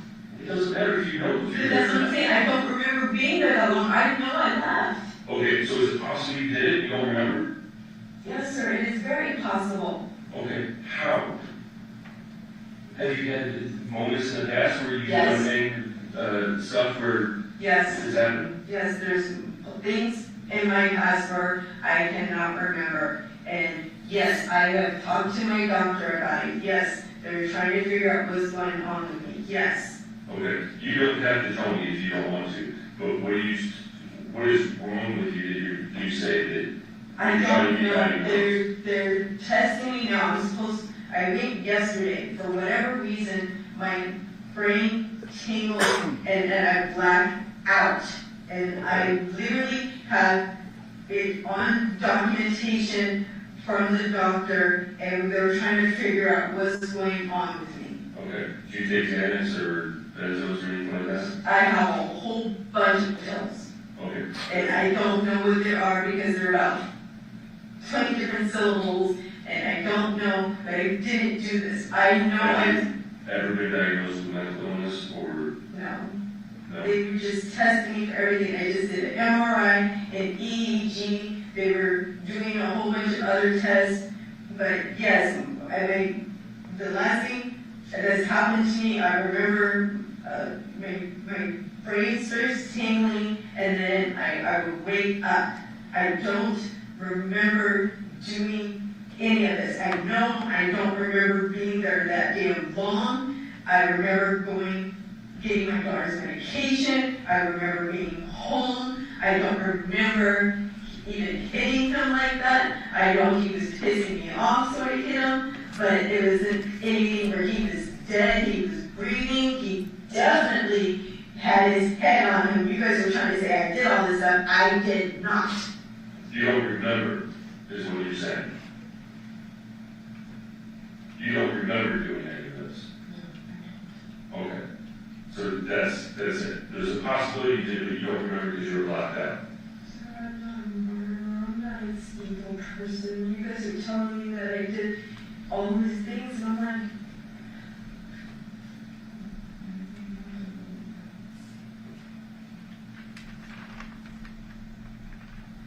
The next day when you woke up, or I don't think that you went to bed based on the activity and everything like that, because when we print out a phone thing, everything comes out, it's like minute by minute and everything else. it appears that you were pretty active the entire night. The next day, what did you do? Did you go to school first, or you went to the oncology?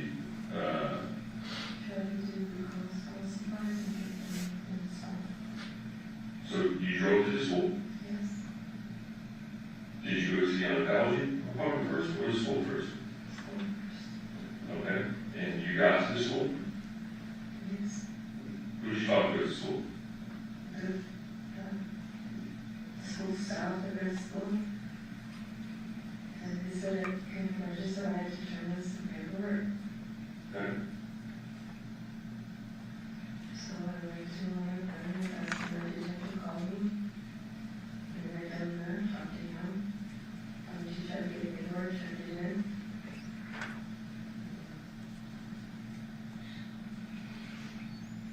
So we're working on all of this stuff. Obviously, it's whatever, but video surveillance from the school, video surveillance from the oncology place, all of this stuff, we have tons and tons. You told us, like, hey, we stopped here at this gas station. So we spend the time, we go out there. Detective, is that when your video storage ran out? It was. Yes, ma'am. The rest of this will take us through the rest of the day.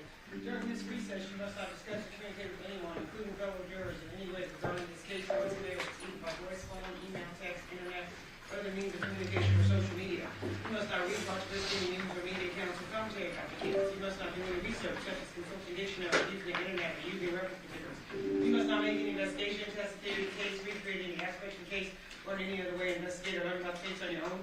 You must not form or express anything regarding this case until it's finally submitted to you. Ladies and gentlemen, 3:45 will be in recess at 1 o'clock. All rise for the jury.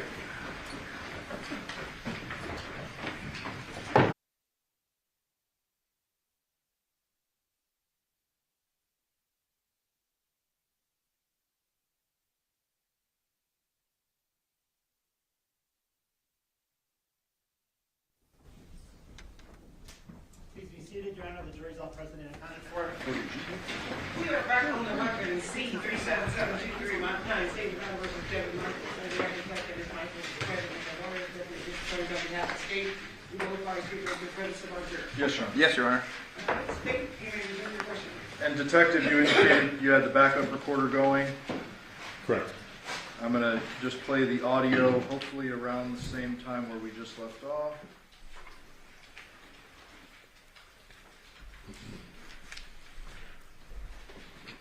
Yeah, you and his mom helped him out pay the truck bill or something like that, or I think it was end of July. No, I called and they helped her arrange this problem. I didn't pay it.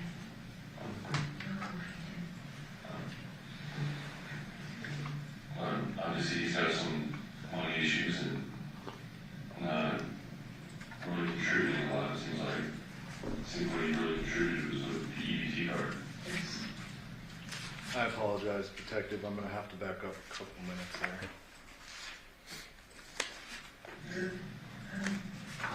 The school staff at the school. And they said I can register, I have to turn in some paperwork. So I went to my appointment, that's when the detective called me. We were down there, talked to him. And she tried to get me for it, turned it in.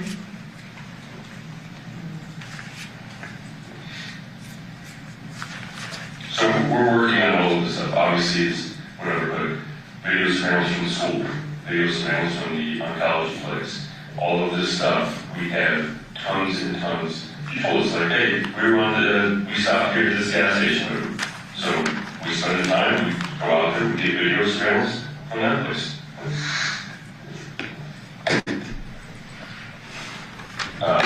We get video surveillance from any place that you said that you were at or could have been at, or any place that your phone or vehicle or anything like that put you at. We have video surveillance from the entire neighborhood. Streets along the way, in and out, everything else like that. Nothing says anybody else did it.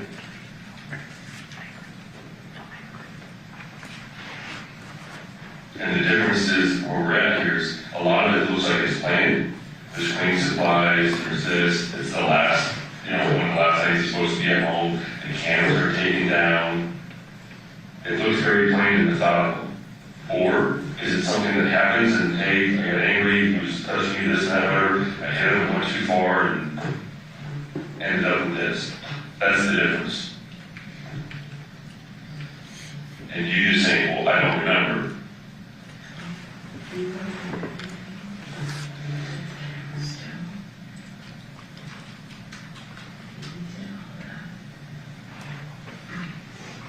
So you and Dad, that was very soft there.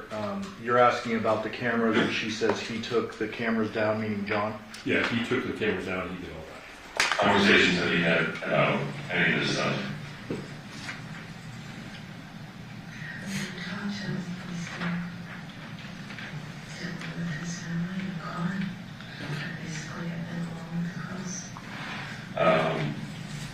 You seem to be a very emotionally dependent person based on the conversations between you two.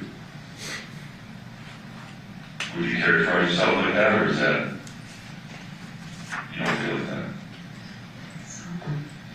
Because everything's very, it seems like there's an issue with the intimacy or something, and then I hate you out, you're cheating on me, you're this, that, you don't want to have sex with me, and then, like a day later, hey, grab me 2 beers and a baby from the store. Okay, see you at home, when you come home, I hate you, liar, liar, cheater, cheater. It's a very up and down.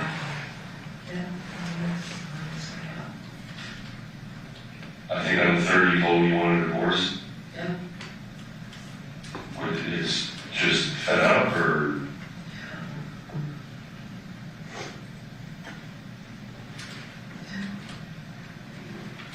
that's it. I don't know what your financial situation is, but I'm assuming he pays some money. That's why it wasn't really a big thing for John, But John doesn't really have money to pay anything, right? He said he was going to try to help. I'm trying to, but obviously, like, you just had to help him out with some money with his mom, right? You and his mom didn't give him some money? Well, he told somebody, you and his mom helped him out pay the truck bill or something like that for, I think it was end of July. No, I called and we held her arranged his phone, and I didn't pay it.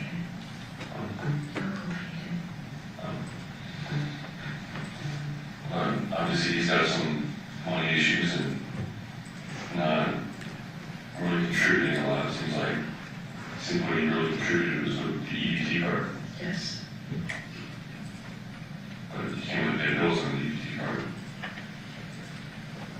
But she was willing to accept me. I was saying they moved in with you. Now, Dev, he's was paying $1,100 a month. Yes, the idea was I was going to rent out my home. Something small. However, it wasn't so much of a financial burden on myself.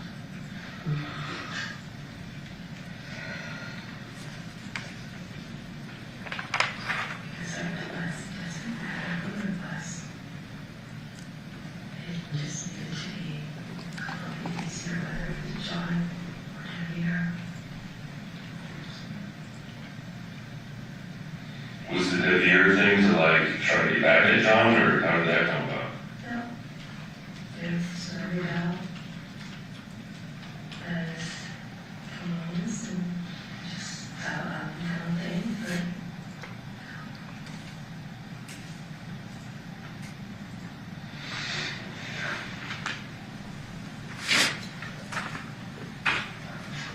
Did he have any sort of relationship with his dad towards the end?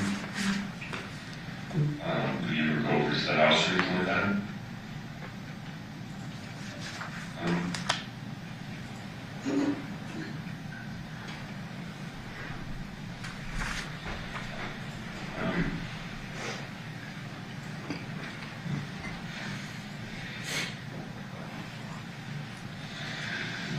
Do you have any psychiatrist or anything that you're under current care of?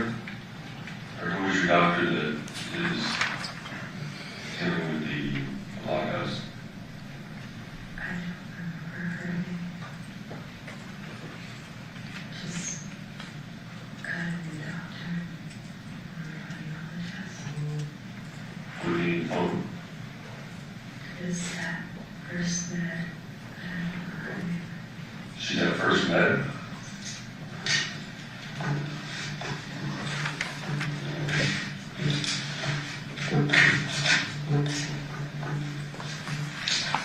just started talking to her, so What was that? 2 months ago. 2 months ago? Yes. Like, you actually had an appointment and stuff, or? Yeah, she's the one that set the neurology appointments and everything. So she like family care? Yes.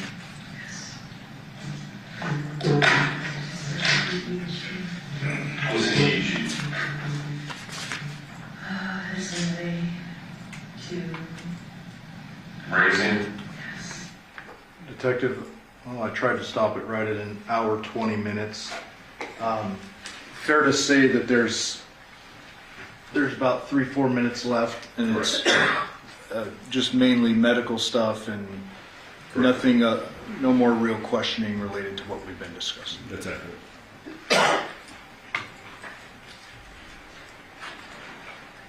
Judge, I will pass the witness at this time.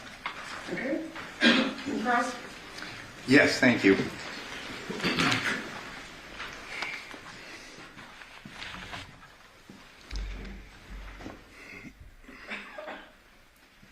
Detective, it was you and Detective, was it Christopher, Correct. that conducted this interview? Yes. Fair to say it was a fairly confrontational interview. Fair to say yes. I mean, you've got your partner in this interview saying you're not going to tell us the same bullshit that you told Ozella, correct? Correct. You've been trained in interview techniques, correct? Yes. You would agree with me that the primary starting point in the police academies is the read technique. I don't know about the police academy, but I've heard of it. You've heard of it. Is there another named technique that you were taught through the course of your training as a detective and a police officer?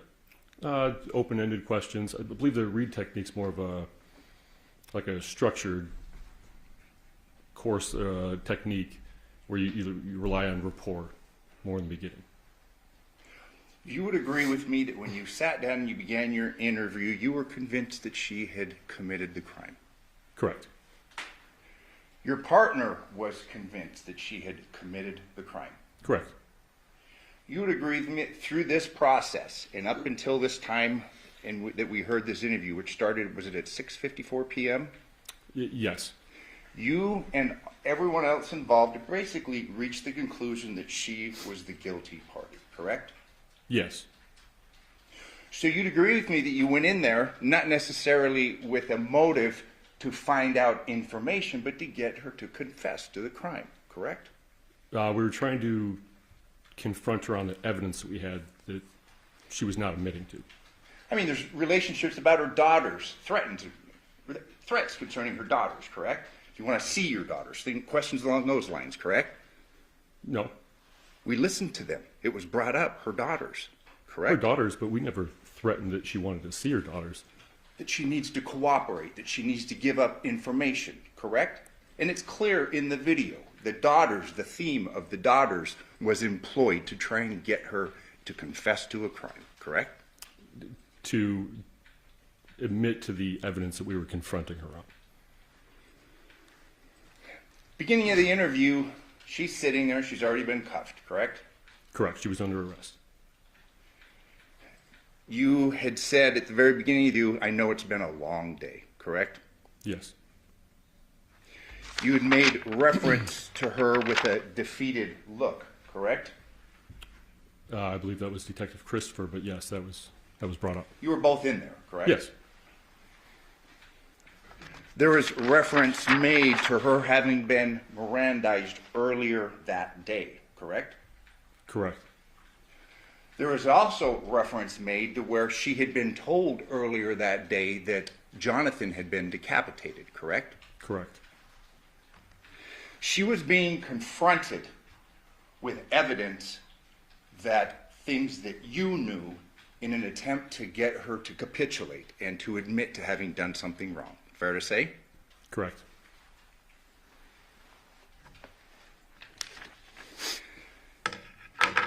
In fact, there's one point, it was early on in the interview, there's a talk about you and your partner's collective experience, all the years. Do you recall that? Yes, I do.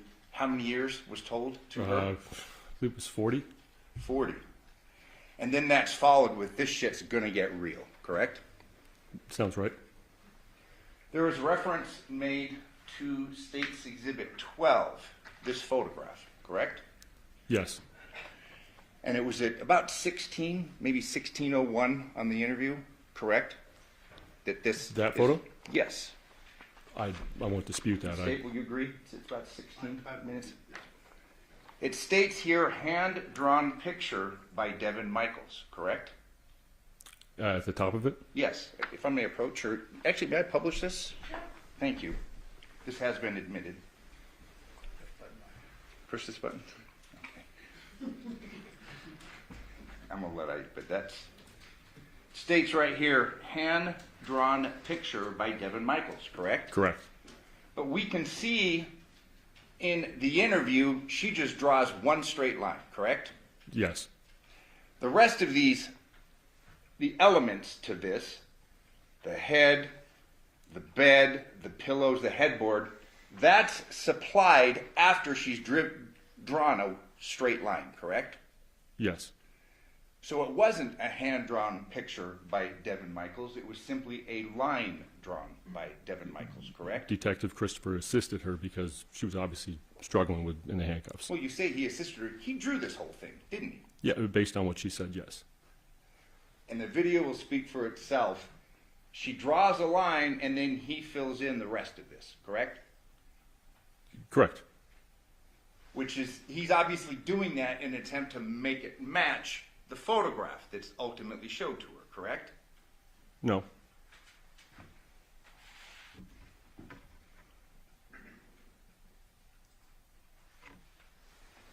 You'd agree with me that, well, and you're a police officer, but people get nervous when they speak to cops, correct? Yes.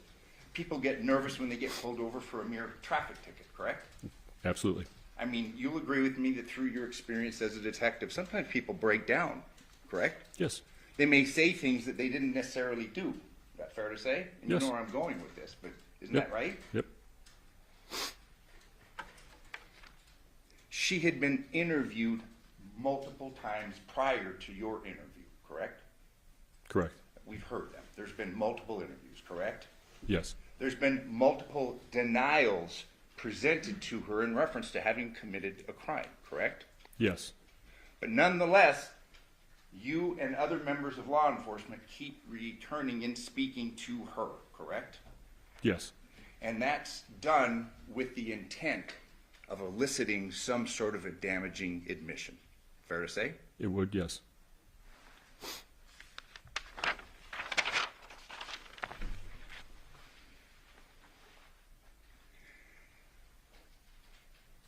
A great deal of emphasis was placed upon the timing in that house, correct?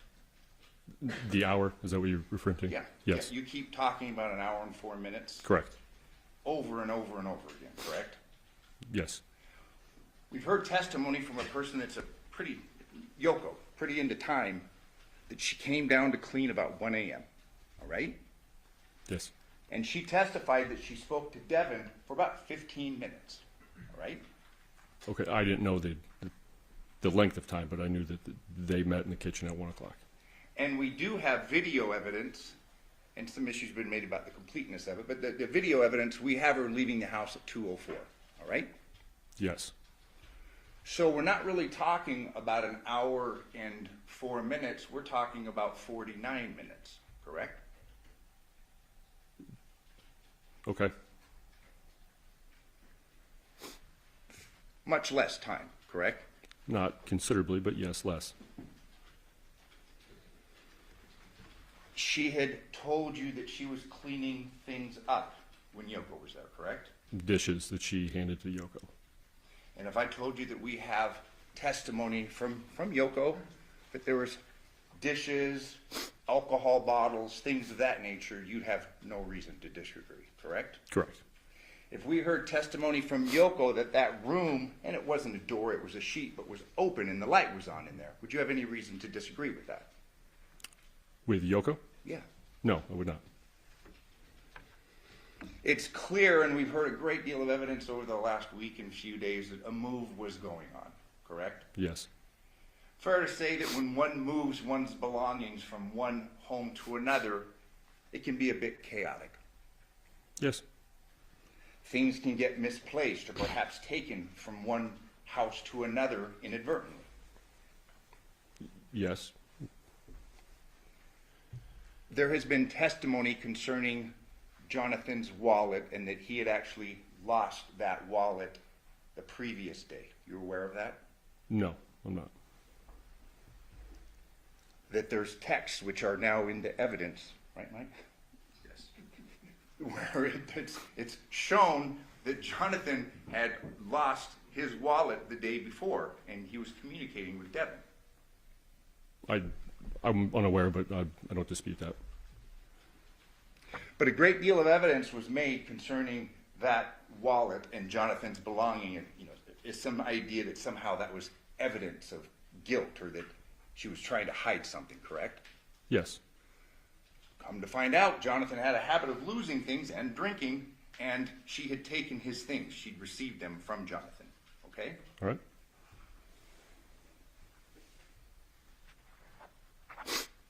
There's been evidence concerning the phone that was taken. Johnathan's phone, okay? Yes. There was never a statement by her, I took his phone on purpose, correct? No, I don't believe she ever said anything like that. Fair to say that, she arrived home at 2:42? That sounds right. And I'm just talking about from the 6th to 7th right now, so I won't have to keep saying Yes, the date. I But understood. you agree with me, it's reasonable to believe that maybe someone may take someone's phone by accident. Fair to say? Possibly. Someone may take another's keys, either by accident or on purpose, if that person's been drinking. Reasonable? It's happened before, I assume.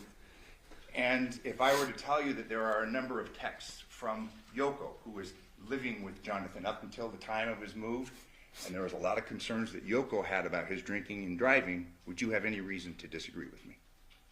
I have no knowledge of that, but I would not disagree. You'd agree with me that it's got to be a pretty stressful situation to be arrested for the murder of somebody. Yes. And she had been arrested and handcuffed prior to your interviewing her, correct? Yes. She had cooperated and given multiple statements to law enforcement, correct? Yes.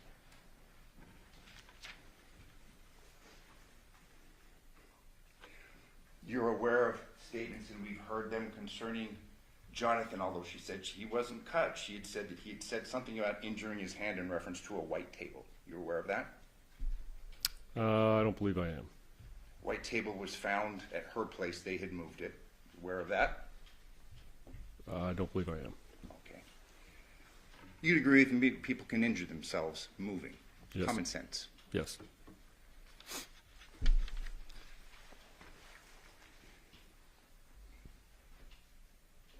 Every time law enforcement engaged her, it was with the purpose of trying to get something incriminating against her. And I keep stressing that because that's clearly what you were trying to do, correct?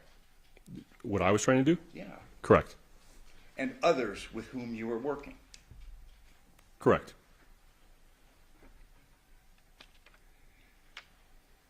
You'd asked her about what Johnathan was wearing when she left, correct? Yes.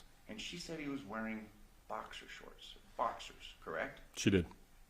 She stayed consistent with that, correct? Yes. But you had a photo, and it's been evidence that the boxer shorts were gone, correct? Yes. That's what she honed in on on the picture. She noticed, yeah. He had boxer shorts on when I left, correct? Yes.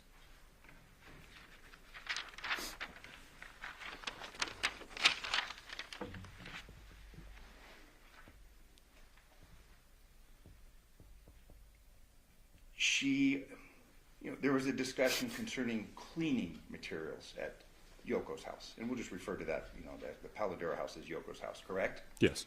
You were aware, you've seen photos, or perhaps you were there. There was a lot of cleaning supplies in that house, wasn't there? I was not there. I was not. Never went into that house. I was on scene, but never went in. Cleaning supplies that I was aware of were the ones in the hallway there, the evidence photos. Are you aware of a photo that's now in evidence at Yoko's bathroom where it's lined with cleaning supplies? I don't believe I am. Okay. There was cleaning supplies in the hallway, correct? What I just referenced, yes. Yeah. And in the bathroom, I mean, there's a lot of cleaning supplies in that house, correct? I would not disagree. I wasn't in there, though. Fair to say that she has been interviewed over and over again, and her statements, protestations of not having done anything to Johnathan weren't getting her anywhere. Fair to say? What are you asking? That through her various interviews and her, I said protestations, her saying over and over again she didn't do this, wasn't getting her anywhere, correct? Correct. She gets arrested, her daughters are brought up, she's threatened with nobody's going to believe with what she's going to say, and then she tells you about hitting him in the head, correct? Correct. And that's it, correct? In your interview. I mean, she talks about hitting him in the head with something yes. near the bed, correct? She hits him, and there's points where she says that she doesn't remember. Yeah. It's possible, but she just doesn't remember. Okay, and we'll get to that. But you'd agree with me that hitting somebody in the head, assuming that happened, is different than killing them and decapitating them. Yes, absolutely. She actually points out that hitting him in the head with something is a completely different matter, or something to yes. those, correct? Yes.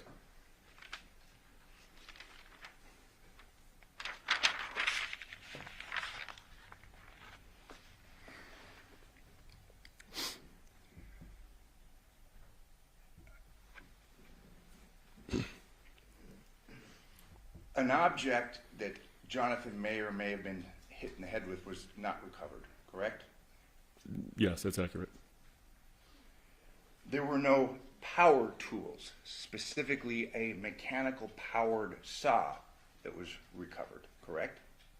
Not that I'm aware of, but or any instruments that may have been used to sever the head. Not that I'm aware of, but I wasn't informed of that.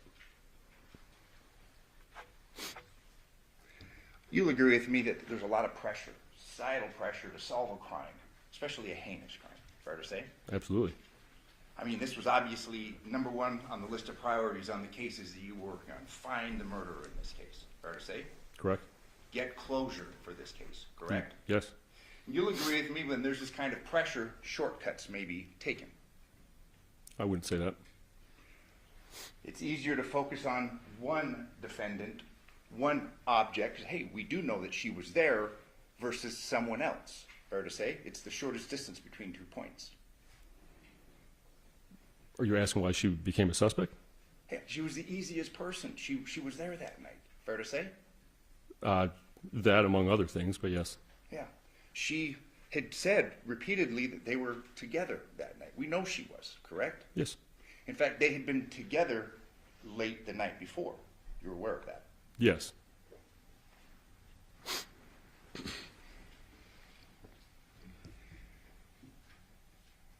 She was consistent and remained consistent through the course of your interview that John was alive when she left.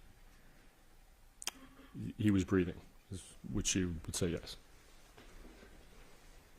She never told you in that interview that she took his head, did she? She did not tell us that. Is this the first case that you've been involved with concerning the decapitation? Yes. I can't think of another one. Yeah, it's a fair rare occasion. I mean, it doesn't Yes. happen, at least here in this country, correct? Correct.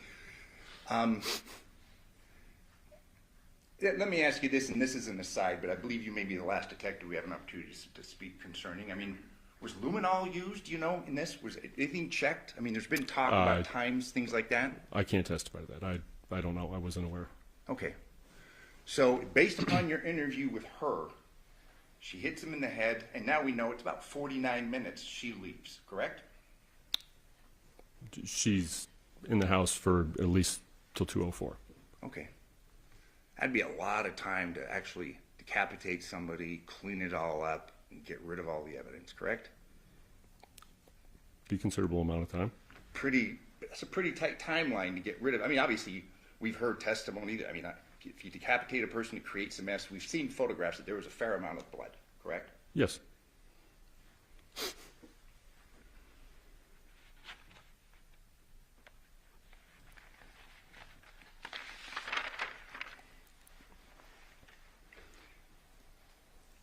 She told you that she didn't take anything out of that house, correct? And it was in reference to a weapon or a head, or correct? Yes, I would say that's what she's referencing because she was moving some of her daughter's belongings. Yeah. She had told you that she was moving things around, correct? I mean, we know that she was moving, and I mean, that's consistent with what she told you. Is that right? Yes, and she brought some of her daughter's belongings to her vehicle. Yeah, so they're in the process of a move, correct? Yeah.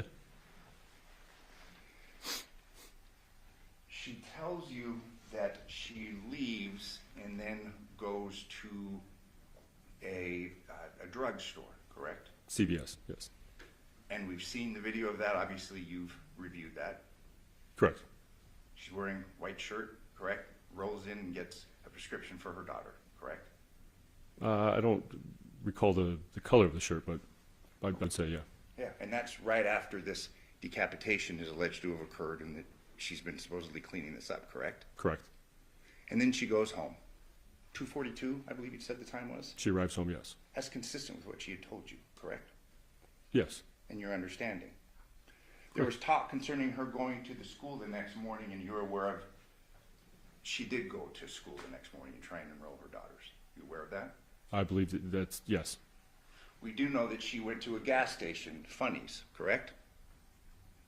The next day? Yeah. I'm not aware of that.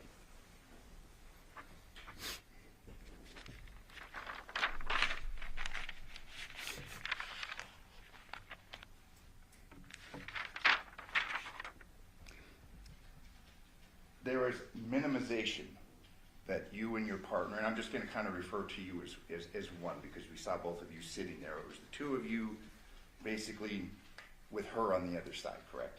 Correct. You're both large men. I mean, I'm pointing out the obvious, but I mean, you're in shape. You're a big guy, correct? I would say average, but okay. I'm going to disagree with you, but so is your partner. He's a pretty beefy guy too, isn't he? Okay. I mean, we can see it. It can be intimidating, correct? We did consider that. Like I said, this wasn't an interview room. It was a conference room. It's a larger room. Typically when we do interviews, we sit next to and across from.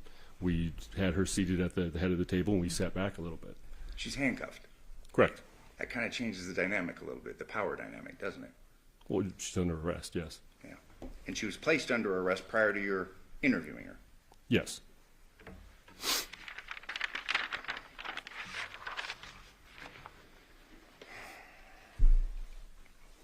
She's told at the very beginning of this interview that she's going to fess up. She's going to help you. It's going to help her to give you information, correct? And that precedes her talking about hitting him in the head, correct? I don't think exactly that, but I would say that works, yeah. And then the jury has this video. I mean, the video speaks for itself. Yes. It's after this that then this idea about her hitting him in the head with something comes about, correct? I don't recall the exact timeline, but it's obvious we've seen it. Yeah. And through the course of this interview, nothing more than that, correct? Correct? I mean... Nothing more than what? Than that. She hit him in the head with something and left and he was breathing, correct? She at the end she said that she waited around to make sure he was breathing. But yes. Yeah, he was alive. Yes.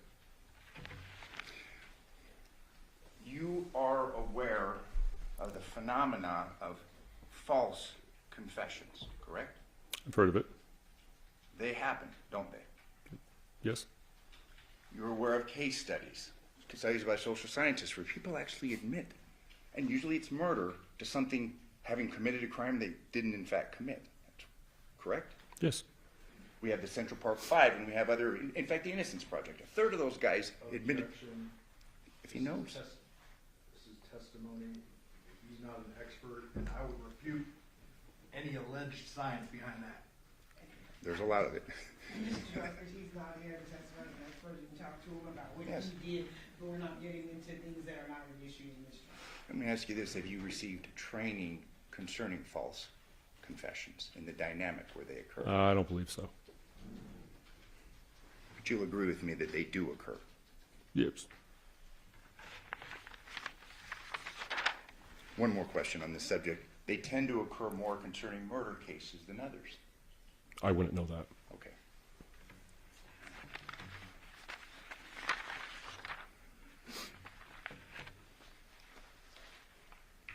It's only after that you and your partner are basically swearing at her, telling her the shit's gonna get real, saying, about the kids and John, that then she kind of has this where she doesn't quite remember, correct? That's fair to say, and that's a fair summary of what occurred during this interview. No, I believe initially she was saying that she just left. She just left, and then we confronted her on the evidence that she was there, and then she says, I don't remember. Okay, but, well, she's there, says she left, she's confronted, she's under arrest, she's handcuffed, and then we kind of get this story about maybe she hit him in the head with something. Fair to say?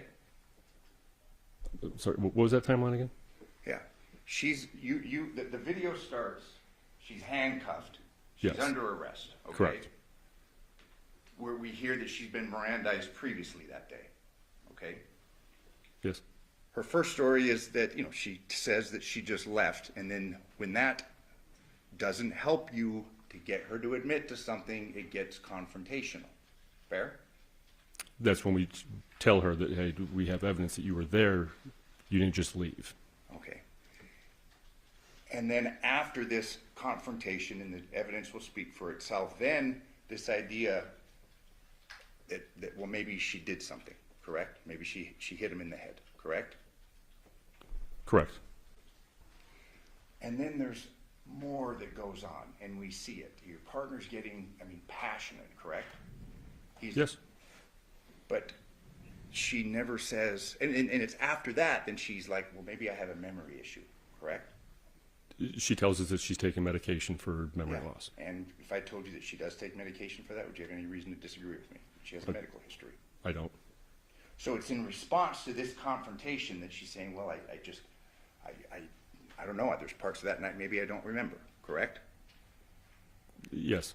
And that's in response to the confrontational position that you and your partner, the two of you, are taking against her, correct? I think that's more us presenting the evidence that she's there. So it and wasn't she doesn't have a confrontational, your voices weren't raised, you're yelling I don't at think her? it was that confrontational. To you, maybe. Okay, you've got a 230-pound woman that's handcuffed with you, correct? Yes. And then it's after that, then we see that there's, well, maybe I don't remember something, correct? Correct. But then later, she actually gets passionate with you and says, I did not do this, correct? Yes.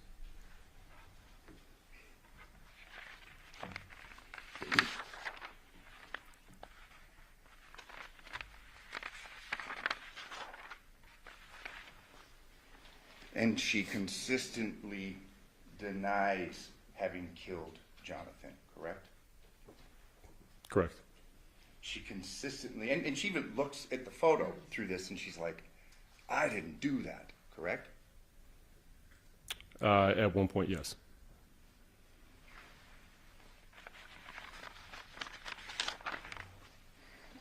There's discussions to do what's going to happen after she's not going to be able to go home and things like that, and that was the last part of this interview, correct? And I'm not trying to confuse. I'm not trying. Yeah. We heard, and we heard that the tape or the video, the capacity was full, so we lost the video towards the last part of this. Correct. Yes. And the rest of this interview is captured on the little handheld recording device. Correct. Correct. She's done. Correct. I mean, she's being taken away. It's done. Correct. Yeah. Well, prior to even when the audio or the video was going, Detective Christopher steps out to get a patrol officer to transport her, and then I just sit there until the patrol officer shows up. But we have a conversation. Yes. Okay. I can have the court's indulgence then.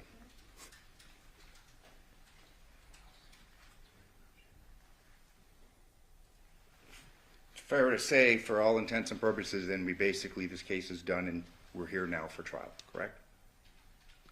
For my part. Yeah. I did not the end of it, but that was the end of it. That was your part. Correct.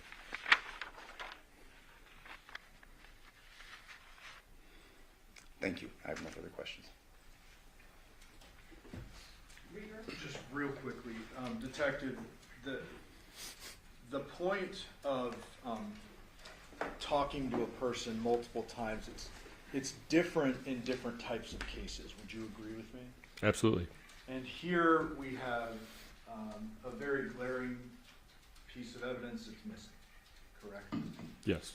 And John had children, 3 of them, right?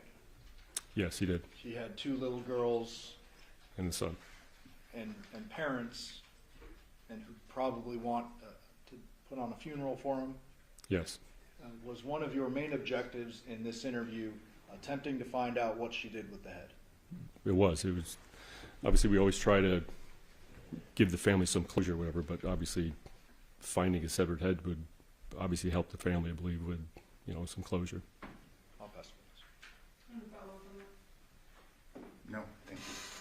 Do the ladies and gentlemen of the jury have any questions for this witness? Okay, seeing no response, sir, you are excused. Thank you very much for your testimony here today. Thank you.